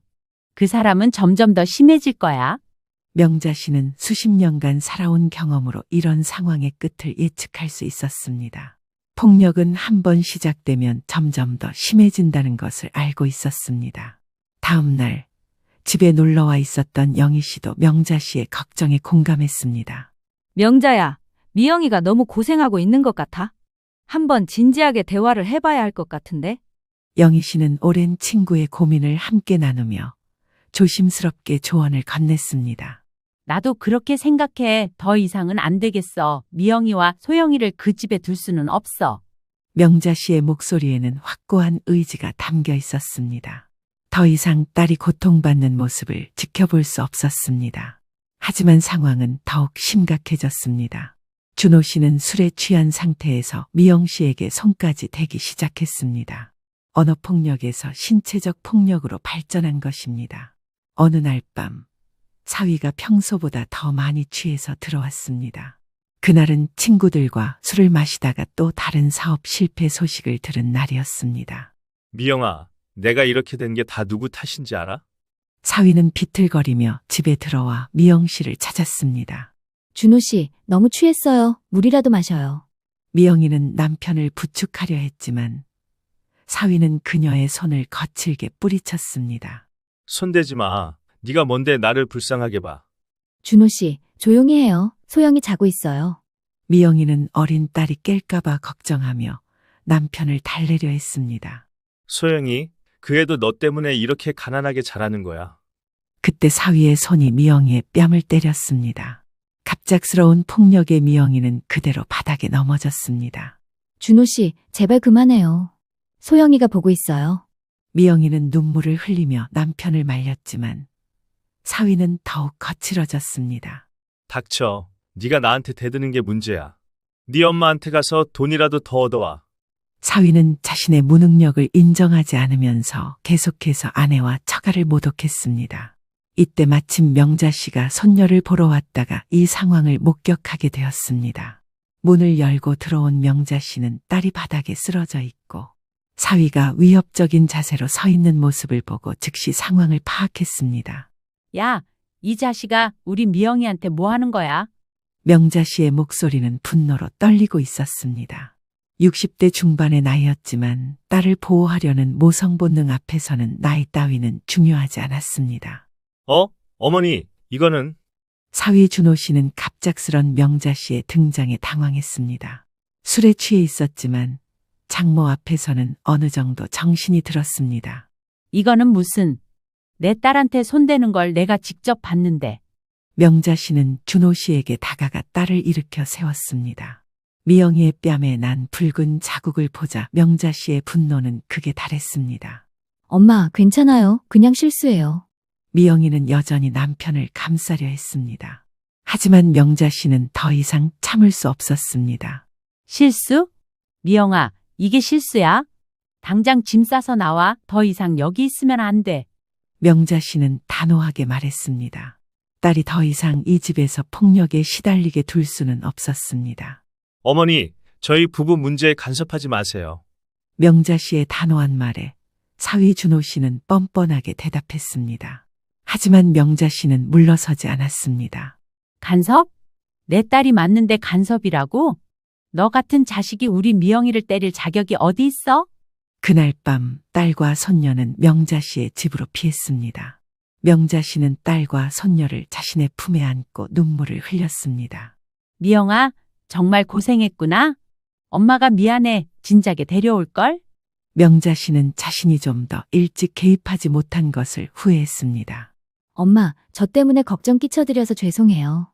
미영이는 어머니 품에서 그동안 참아왔던 눈물을 펑펑 쏟아냈습니다.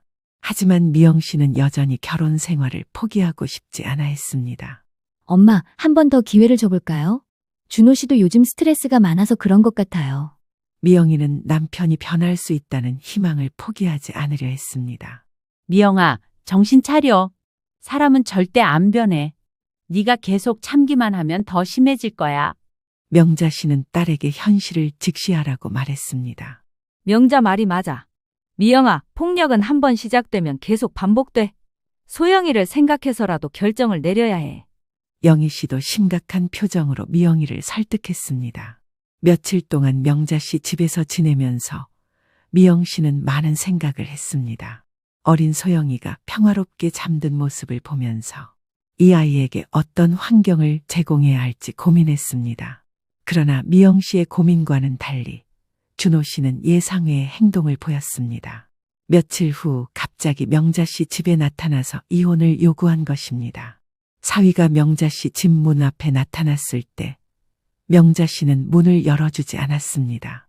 어머니, 미영이 좀 만나게 해주세요. 중요한 얘기가 있어요. 할 말 없어. 돌아가. 명자 씨는 차갑게 대답했습니다. 제발요. 어머니, 정말 중요한 일이에요. 결국 미영이가 나와서 사위를 만났습니다. 미영아, 우리 이혼하자. 나는 더 이상 이 결혼 생활을 지속할 수 없겠어. 사위의 갑작스러운 이혼 요구에 미영이는 당황했습니다. 갑자기 무슨 소리예요? 제가 뭘 잘못했다고.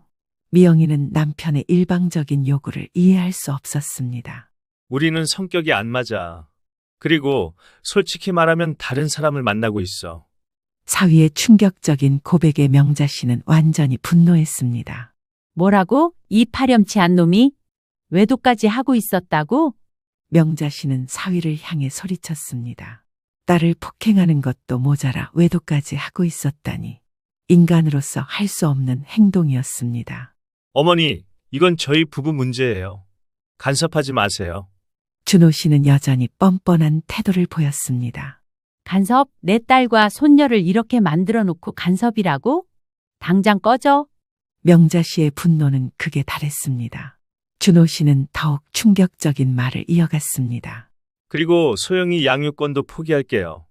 저는 아이 키울 여건이 안 되니까 미영이가 데리고 살라고 해주세요. 준호 씨는 자신의 친딸에 대한 책임마저 완전히 포기한다고 선언했습니다. 사위의 말에 놀란 딸이 안방에서 나오며 말했습니다.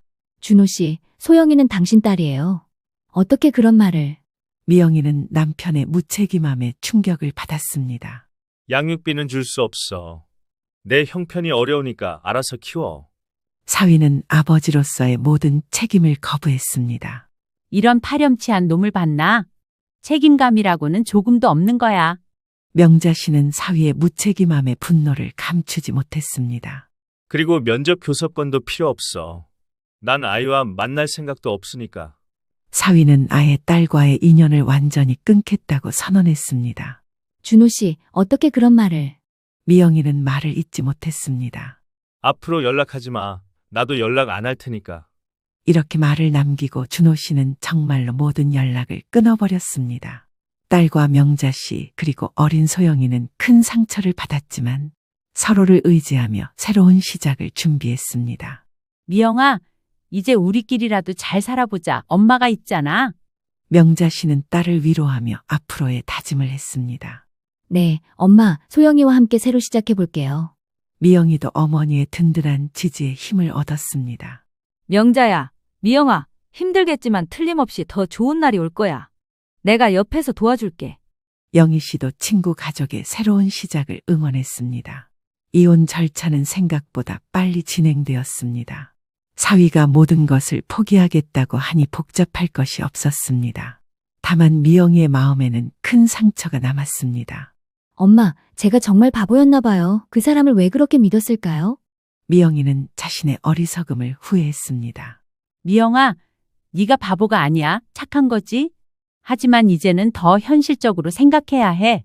명자 씨는 딸을 위로하면서 미영이를 꼭 안아주었습니다. 이혼 후 딸과 손녀는 명자 씨의 집에서 함께 살기 시작했습니다. 작은 아파트였지만 세 식구가 함께 생활하기에는 충분했습니다. 명자 씨는 딸과 손녀를 위해 경제적으로나 정신적으로나 아낌없는 지원을 해주었습니다. 명자 씨는 평생 모은 적금을 해약해서 딸과 손녀의 생활비로 사용했습니다. 자신의 노후를 위해 모은 돈이었지만 가족이 더 중요했습니다. 미영아, 너무 걱정하지 마. 엄마가 살아있는 한 너희 모녀가 굶을 일은 없어. 명자 씨의 목소리에는 확고한 의지가 담겨 있었습니다. 딸과 손녀를 지키겠다는 어머니의 각오였습니다. 엄마, 죄송해요. 제가 잘못 선택해서 이런 짐까지 지우게 되었네요. 미영이는 어머니에게 미안한 마음이 컸습니다. 자신의 잘못된 판단으로 인해 어머니까지 고생시키게 된 것이 마음에 걸렸습니다. 무슨 소리야? 소영이는 우리 가족의 소중한 구성원이고 너는 내 딸이잖아. 당연한 거야. 명자 씨는 딸의 자책하는 마음을 달래주었습니다. 그리고 명자 씨의 친구 영희 씨도 이 시기에 큰 힘이 되어주었습니다. 40년 넘는 우정으로 맺어진 친구였기에 명자 씨 가족의 어려움을 함께 나누려 했습니다. 미영아, 지금은 힘들겠지만 이것도 다 지나갈 거야. 네가 이렇게 착하고 능력 있는데 틀림없이 좋은 일이 생길 거야. 영희 씨는 미영이를 격려하며 실질적인 도움도 아끼지 않았습니다. 영희 이모, 감사해요. 이모와 엄마가 있어서 정말 든든해요. 미영이는 어머니와 이모의 지지에 감사하며 다시 일어설 힘을 얻었습니다. 그래, 우리끼리라도 힘을 합치면 못할 게 뭐 있어? 명자 씨는 가족의 단합을 강조하며 앞으로의 계획을 세우기 시작했습니다. 미영이는 처음에는 일반적인 취업을 생각했습니다. 하지만 어린 소영이를 돌보면서 정규직으로 일하기는 현실적으로 어려웠습니다. 보육시설에 맡기기에는 경제적 부담이 컸고 명자 씨 혼자 손녀를 돌보기에는 나이가 많았습니다. 며칠간 고민한 끝에 미영이는 집에서 할 수 있는 일을 찾기로 결심했습니다. 인터넷을 검색해보니 온라인 쇼핑몰 창업에 대한 정보들이 많았습니다. 엄마, 저 집에서 작은 사업을 시작해 보려고 해요. 온라인으로 옷을 판매하는 거예요. 미영이는 조심스럽게 어머니에게 자신의 계획을 털어놓았습니다. 그래, 좋은 생각이야. 엄마가 도와줄 수 있는 일이 있으면 언제든 말해. 명자 씨는 딸의 의지를 전폭적으로 지지했습니다. 감사해요. 엄마, 처음에는 작게 시작해서 천천히 키워볼게요. 미영이는 어머니의 격려에 힘을 얻어 구체적인 계획을 세우기 시작했습니다. 명자 씨는 딸의 사업을 위해 자신의 적금을 해약해서 초기 자본금을 지원해 주었습니다. 이거 가져가 네 사업 시작 자금으로 써. 명자 씨는 통장을 딸에게 건네며 말했습니다. 엄마, 이건 엄마가 평생 모은 돈인데 어떻게 받아요? 미영이는 어머니의 희생에 눈물이 났습니다. 내가 돈을 모은 이유가 뭐겠어? 내 딸과 손녀가 잘 살라고 모은 거지. 이럴 때 쓰는 거야. 명자 씨의 목소리에는 딸에 대한 무한한 사랑이 담겨 있었습니다. 엄마, 정말 감사해요. 꼭 성공해서 이 은혜를 갚을게요. 미영이는 어머니의 손을 꼭 잡으며 다짐했습니다. 처음에는 정말 작은 규모로 시작했습니다. 집 한편에 작은 공간을 마련해서 옷을 정리하고 포장하며 밤늦게까지 주문 처리를 했습니다. 명자 씨도 딸을 돕기 위해 포장 작업을 도왔습니다. 첫 주문이 들어왔을 때의 기쁨은 이루 말할 수 없었습니다. 엄마, 오늘 주문이 10개나 들어왔어요. 미영이는 신나서 어머니에게 달려갔습니다. 정말 우리 미영이 대단하다. 이제 시작인데 벌써 이 정도라니. 명자 씨도 딸의 성공에 기뻐했습니다. 하지만 모든 일이 순조롭지만은 않았습니다. 온라인 쇼핑몰 시장은 경쟁이 치열했고 초기에는 손해를 보는 경우도 많았습니다. 반품이나 교환 요청도 잦았고 고객 클레임 처리도 쉽지 않았습니다. 엄마, 이번 달은 적자예요. 괜찮을까요? 미영이는 걱정스러운 표정으로 어머니에게 말했습니다. 미영아, 사업이라는 게 처음부터 수익이 나는 건 아니야. 조금만 더 참고 견뎌보자. 명자 씨는 딸을 격려하며 포기하지 말라고 다독여 주었습니다. 맞아. 미영아, 처음에는 다들 그래. 포기하지 말고 꾸준히 해봐. 영희 씨도 친구의 딸을 응원했습니다. 명자 씨는 딸이 포기하지 않도록 계속 격려해 주었고 때로는 직접 온라인 쇼핑몰 운영을 도와주기도 했습니다. 젊은 시절 옷 만드는 일을 했던 경험이 큰 도움이 되었습니다. 미영아, 이 옷은 어떤 고객에게 어울릴지 엄마가 생각해 볼게. 명자 씨는 옷을 하나하나 살펴보며 딸에게 조언했습니다. 엄마도 이런 일에 관심이 있으셨어요? 미영이는 어머니의 새로운 모습에 놀랐습니다. 젊었을 때 옷 만드는 일을 했었거든. 어떤 옷이 잘 팔릴지 대충 눈에 보여. 명자 씨는 자신의 경험을 딸과 나누며 도움을 주었습니다. 이렇게 모녀가 힘을 합쳐 사업을 운영하면서 점점 매출이 늘어나기 시작했습니다. 고객들의 만족도도 높아졌고 재주문율도 증가했습니다. 엄마, 이번 달 매출이 지난달의 2배예요. 미영이는 기쁜 소식을 어머니에게 전했습니다. 정말 우리 미영이 정말 대단해졌다. 명자 씨는 딸의 성장에 뿌듯해했습니다. 하지만 진짜 전환점은 김미영이 독특한 아이디어를 낸 때였습니다. 엄마, 저는 단순히 옷을 파는 것보다는 스타일링 서비스를 함께 제공하면 어떨까 해요.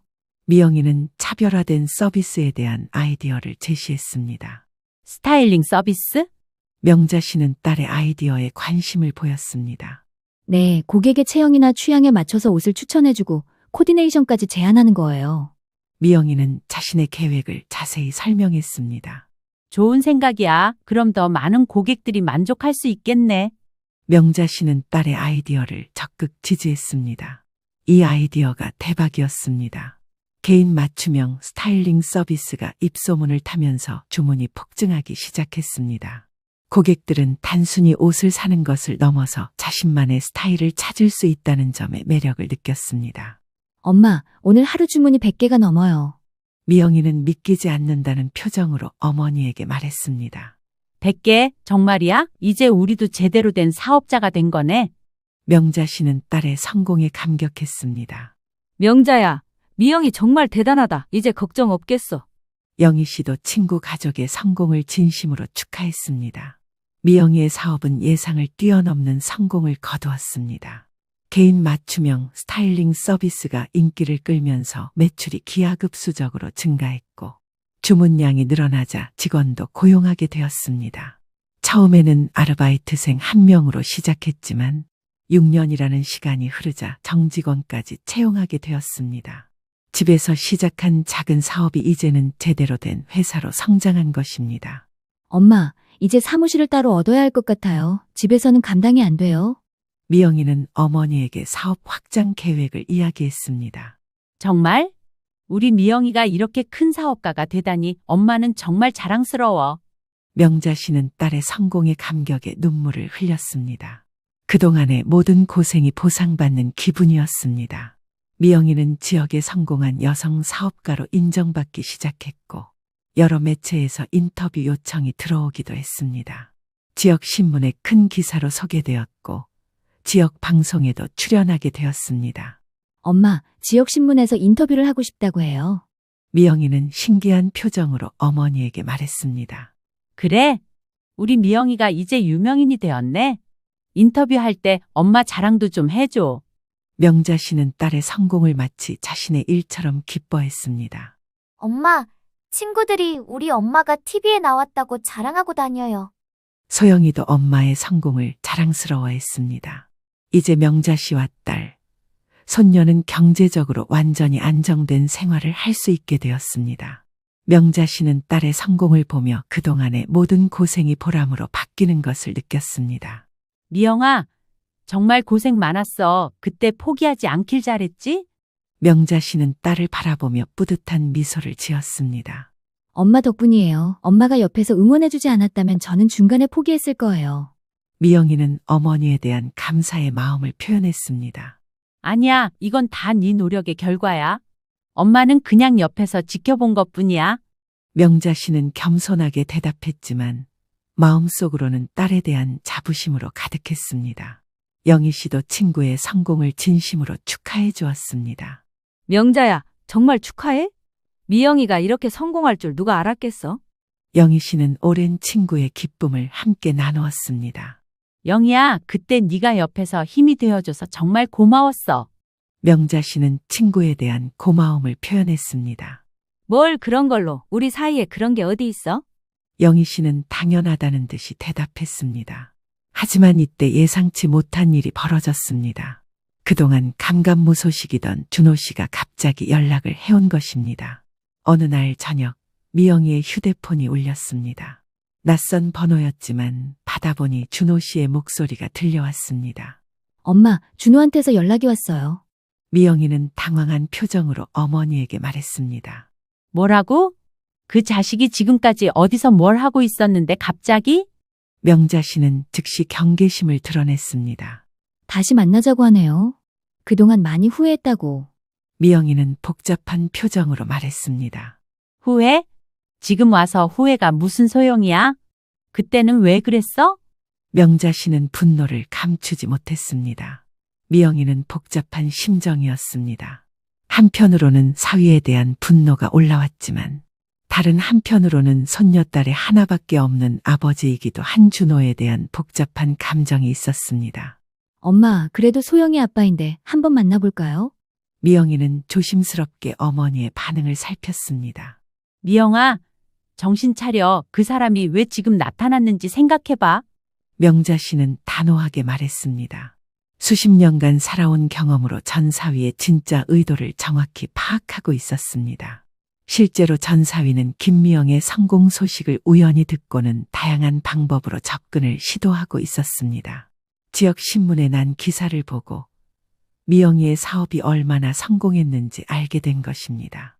그날 밤 준호 씨는 직접 전화를 걸어왔습니다. 미영아, 나 준호야. 그동안 정말 미안했어. 내가 너무 어리석었어. 준호 씨의 목소리에는 후회와 간절함이 섞여 있었습니다. 지금 와서 무슨 말을?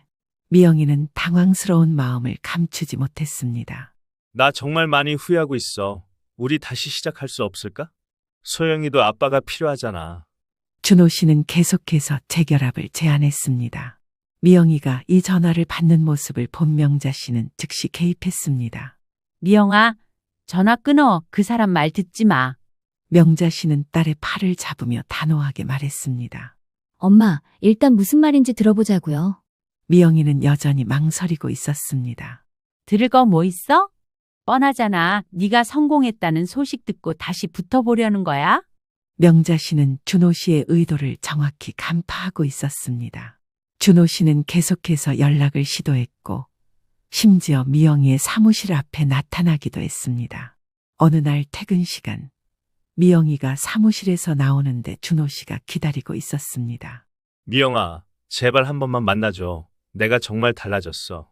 준호 씨는 간절한 표정으로 미영이에게 다가왔습니다. 준호 씨, 이렇게 갑자기 나타나시면 곤란해요. 미영이는 당황하며 뒤로 물러섰습니다. 나는 정말 후회하고 있어. 그때 내가 미쳤었던 것 같아. 우리 다시 가족이 될 수 없을까? 준호 씨는 눈물까지 흘리며 호소했습니다. 준호 씨, 이미 다 끝난 일이에요. 이제 와서. 미영이는 마음이 흔들렸지만 어머니의 말을 떠올리며 거리를 두려 했습니다. 그날 저녁, 명자 씨는 영희 씨를 만나 이야기를 나누었습니다. 영희야, 그 자식이 다시 나타났어. 명자 씨는 걱정스러운 표정으로 친구에게 말했습니다. 진짜? 지금 와서? 영희 씨는 놀란 표정을 지었습니다. 응. 미영이 사업이 잘 된다는 소식을 듣고 다시 붙어보려는 거야? 그럴 줄 알았어. 명자야, 미영이가 흔들리지 않도록 잘 지켜봐야겠어. 영희 씨도 상황의 심각성을 인식했습니다. 당연하지. 절대로 그 자식 꼬임에 넘어가게 둘 수 없어.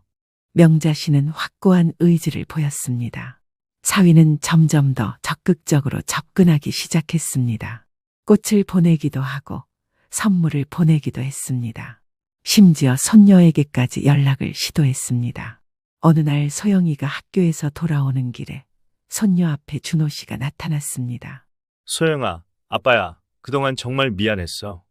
박준호는 딸에게 다가가며 말했습니다. 아빠? 아빠가 누구세요? 소영이는 아버지를 기억하지 못했습니다.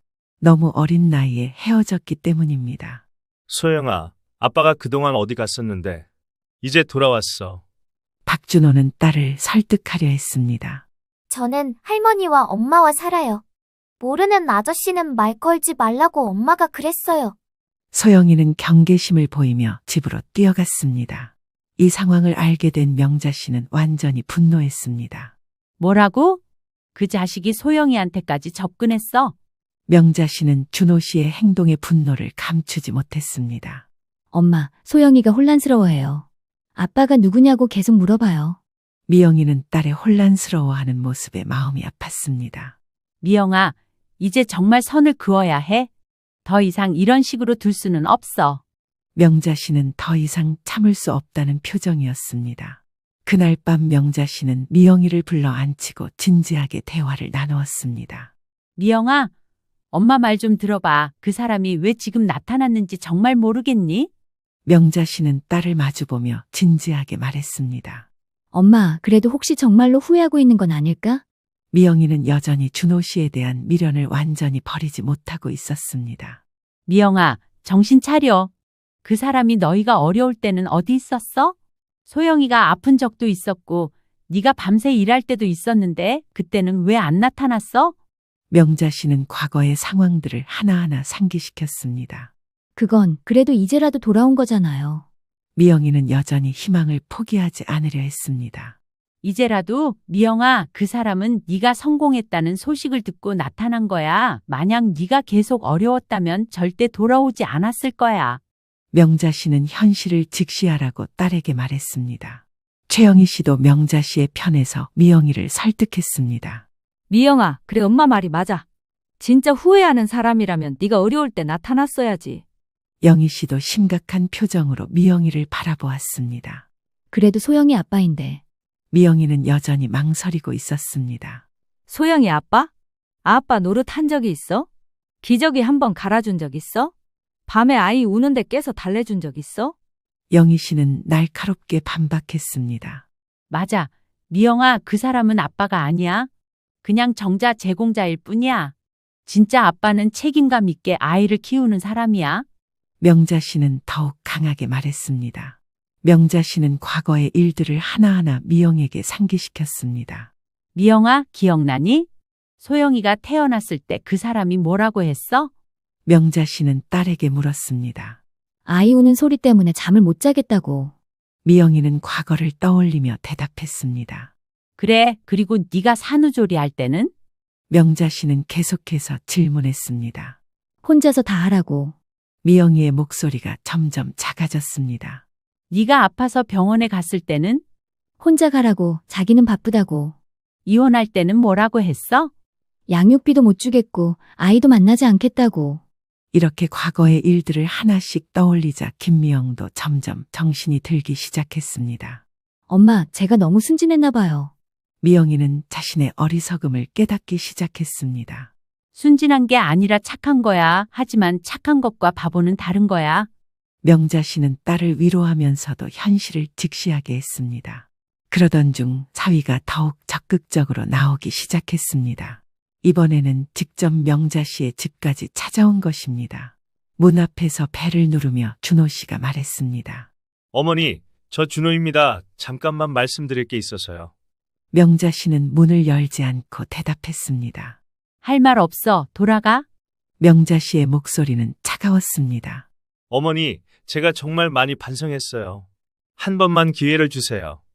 사위는 문 앞에서 계속 호소했습니다. 하지만 명자 씨는 문을 열어주지 않았고 결국 사위는 포기하고 돌아갔습니다. 며칠 후 준호 씨는 미영이의 사무실로 직접 찾아갔습니다. 미영아, 내가 이렇게 찾아왔는데 왜 만나주지 않는 거야? 사위는 사무실 앞에서 미영이를 기다리고 있었습니다. 준호 씨, 저는 지금 만날 생각이 없어요. 미영이는 단호하게 대답했습니다. 우리 소영이는? 소영이도 아빠가 필요하잖아. 박준호는 딸을 핑계로 내세웠습니다. 소영이는 지금까지 아빠 없이도 잘 자랐어요. 미영이는 흔들리지 않았습니다. 미영아, 솔직히 말하면 나도 네 사업에 도움이 될 수 있어. 내가 아는 사람들도 많고. 박준호는 결국 자신의 진짜 속마음을 드러냈습니다. 그때 마침 미영이가 걱정되어 데리러 온 명자 씨가 이 장면을 목격했습니다. 사위의 말을 들은 명자 씨는 더 이상 참을 수 없었습니다. 도움?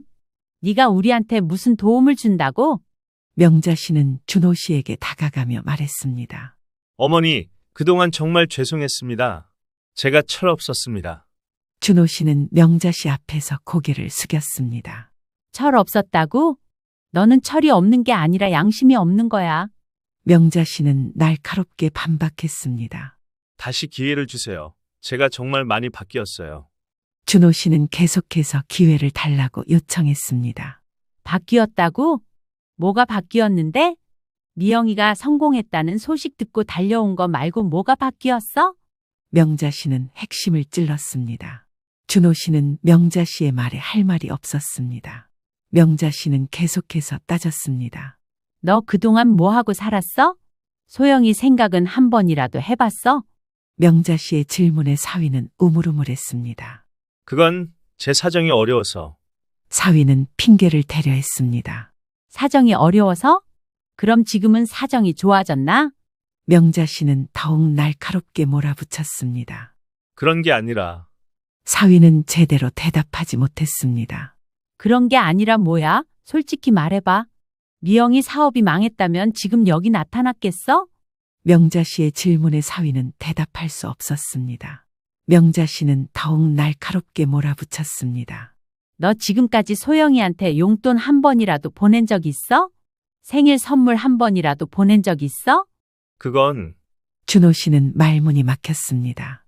생활비는, 양육비는? 아무것도 없잖아. 그런데 지금 와서 아빠 행세하겠다고? 명자 씨는 계속해서 추궁했습니다. 명자 씨의 말에 조금의 망설임이 남아있던 미영이도 이제 확실히 정신이 들었습니다. 준호 씨, 이제 그만 가세요. 우리는 지금까지 잘 살았고 앞으로도 잘 살 거예요. 미영이는 단호하게 말했습니다. 미영아, 제발 한 번만 더 기회를. 준호 씨는 마지막으로 애원했습니다. 기회는 이미 다 드렸어요. 그때 당신이 저희를 버리고 갔잖아요. 미영이는 흔들리지 않았습니다. 명자 씨가 최후 통첩을 했습니다. 야, 박준호, 이제 그만 우리 가족한테 접근하지 마. 한 번 더 나타나면 그때는 가만히 안 둘 거야. 명자 씨의 목소리에는 확고한 의지가 담겨 있었습니다. 어머니, 너무 심하시는 거 아니에요? 준호 씨는 억울하다는 표정을 지었습니다. 심해? 네가 우리한테 한 짓이 심한 거야. 당장 꺼져. 명자 씨는 더 이상 참지 않았습니다. 준호 씨는 마지막으로 딸에 대한 요구를 했습니다. 그럼 소영이라도. 준호 씨는 마지막 희망을 걸었습니다. 소영이는 네가 포기한 거야? 이제 와서 아빠 행세하지 마. 명자 씨는 단호하게 거절했습니다. 준호 씨, 정말 소영이를 생각한다면 이제 나타나지 마세요. 소영이가 혼란스러워해요. 미영이도 딸을 위해 단호한 입장을 표했습니다. 그 후로 준호 씨는 더 이상 연락하지 않았습니다. 명자 씨의 단호한 태도와 미영이의 확고한 의지 앞에서 더 이상 접근할 수 없음을 깨달은 것입니다. 명자 씨와 미영이, 소영이는 다시 평화로운 일상을 되찾았습니다. 며칠 후 소영이가 명자 씨에게 물어봤습니다. 할머니, 그 아저씨 왜 자꾸 아빠라고 그랬어요? 소영이는 순진한 표정으로 물었습니다. 소영아, 그냥 이상한 아저씨였어. 우리 소영이한테는 할머니와 엄마가 있으니까 걱정하지 마. 명자 씨는 손녀를 안으며 다정하게 말했습니다. 네, 할머니. 저는 할머니와 엄마가 최고예요. 소영이는 밝게 웃으며 대답했습니다. 미영이도 이제 완전히 정신을 차렸습니다. 엄마, 그때 엄마가 말려주지 않았다면 정말 큰일 날 뻔했어요. 미영이는 어머니에게 감사의 마음을 표했습니다. 다행히 정신 차렸네. 사람은 절대 변하지 않아. 명자 씨는 딸의 깨달음에 안도했습니다. 맞아. 미영아, 사람은 쉽게 안 변해. 특히 그런 이기적인 사람은 더더욱. 영희 씨도 동의했습니다. 앞으로는 이런 일 없을 거야. 우리끼리 잘 살자. 명자 씨는 가족의 미래에 대한 확신을 표했습니다. 몇 달 후 미영이의 사업은 더욱 번창했고 소영이는 밝고 건강하게 자라고 있었습니다. 명자 씨는 딸과 손녀의 성장을 보며 큰 보람을 느꼈습니다. 미영아, 정말 잘했어. 그때 그 사람한테 넘어가지 않아서. 명자 씨는 딸의 현명한 선택을 칭찬했습니다. 엄마 덕분이에요. 엄마가 정신 차리게 해주셔서. 미영이는 어머니에 대한 고마움을 표현했습니다. 이제 우리는 정말 행복해. 그 사람 없이도 이렇게 잘 살 수 있잖아. 명자 씨는 만족스러운 표정으로 말했습니다. 할머니, 엄마, 저는 우리 가족이 최고라고 생각해요. 소영이는 밝게 웃으며 말했습니다. 우리 소영이도 최고야. 명자 씨는 손녀를 꼭 안아주었습니다. 영희 씨도 친구 가족의 행복을 진심으로 축하했습니다. 명자야, 정말 잘 해결됐다. 미영이도 이제 확실히 정신 차린 것 같고. 영희 씨는 친구의 지혜로운 대응을 칭찬했습니다. 응, 이제는 정말 걱정 없어. 진짜 가족이 누구인지 확실히 알았으니까. 명자 씨는 확신에 찬 목소리로 대답했습니다. 그렇게 명자 씨는 자신의 지혜와 강인함으로 가족을 지켜낸 것입니다. 미영아, 기억해둬. 진짜 가족은 어려울 때 함께하는 사람들이야. 명자 씨는 딸에게 인생의 교훈을 전했습니다. 네, 엄마, 절대 잊지 않을게요. 미영이는 어머니의 가르침을 마음에 새겼습니다. 저도 커서 할머니와 엄마처럼 강한 사람이 될 거예요. 소영이도 할머니와 엄마를 닮고 싶다는 의지를 보였습니다.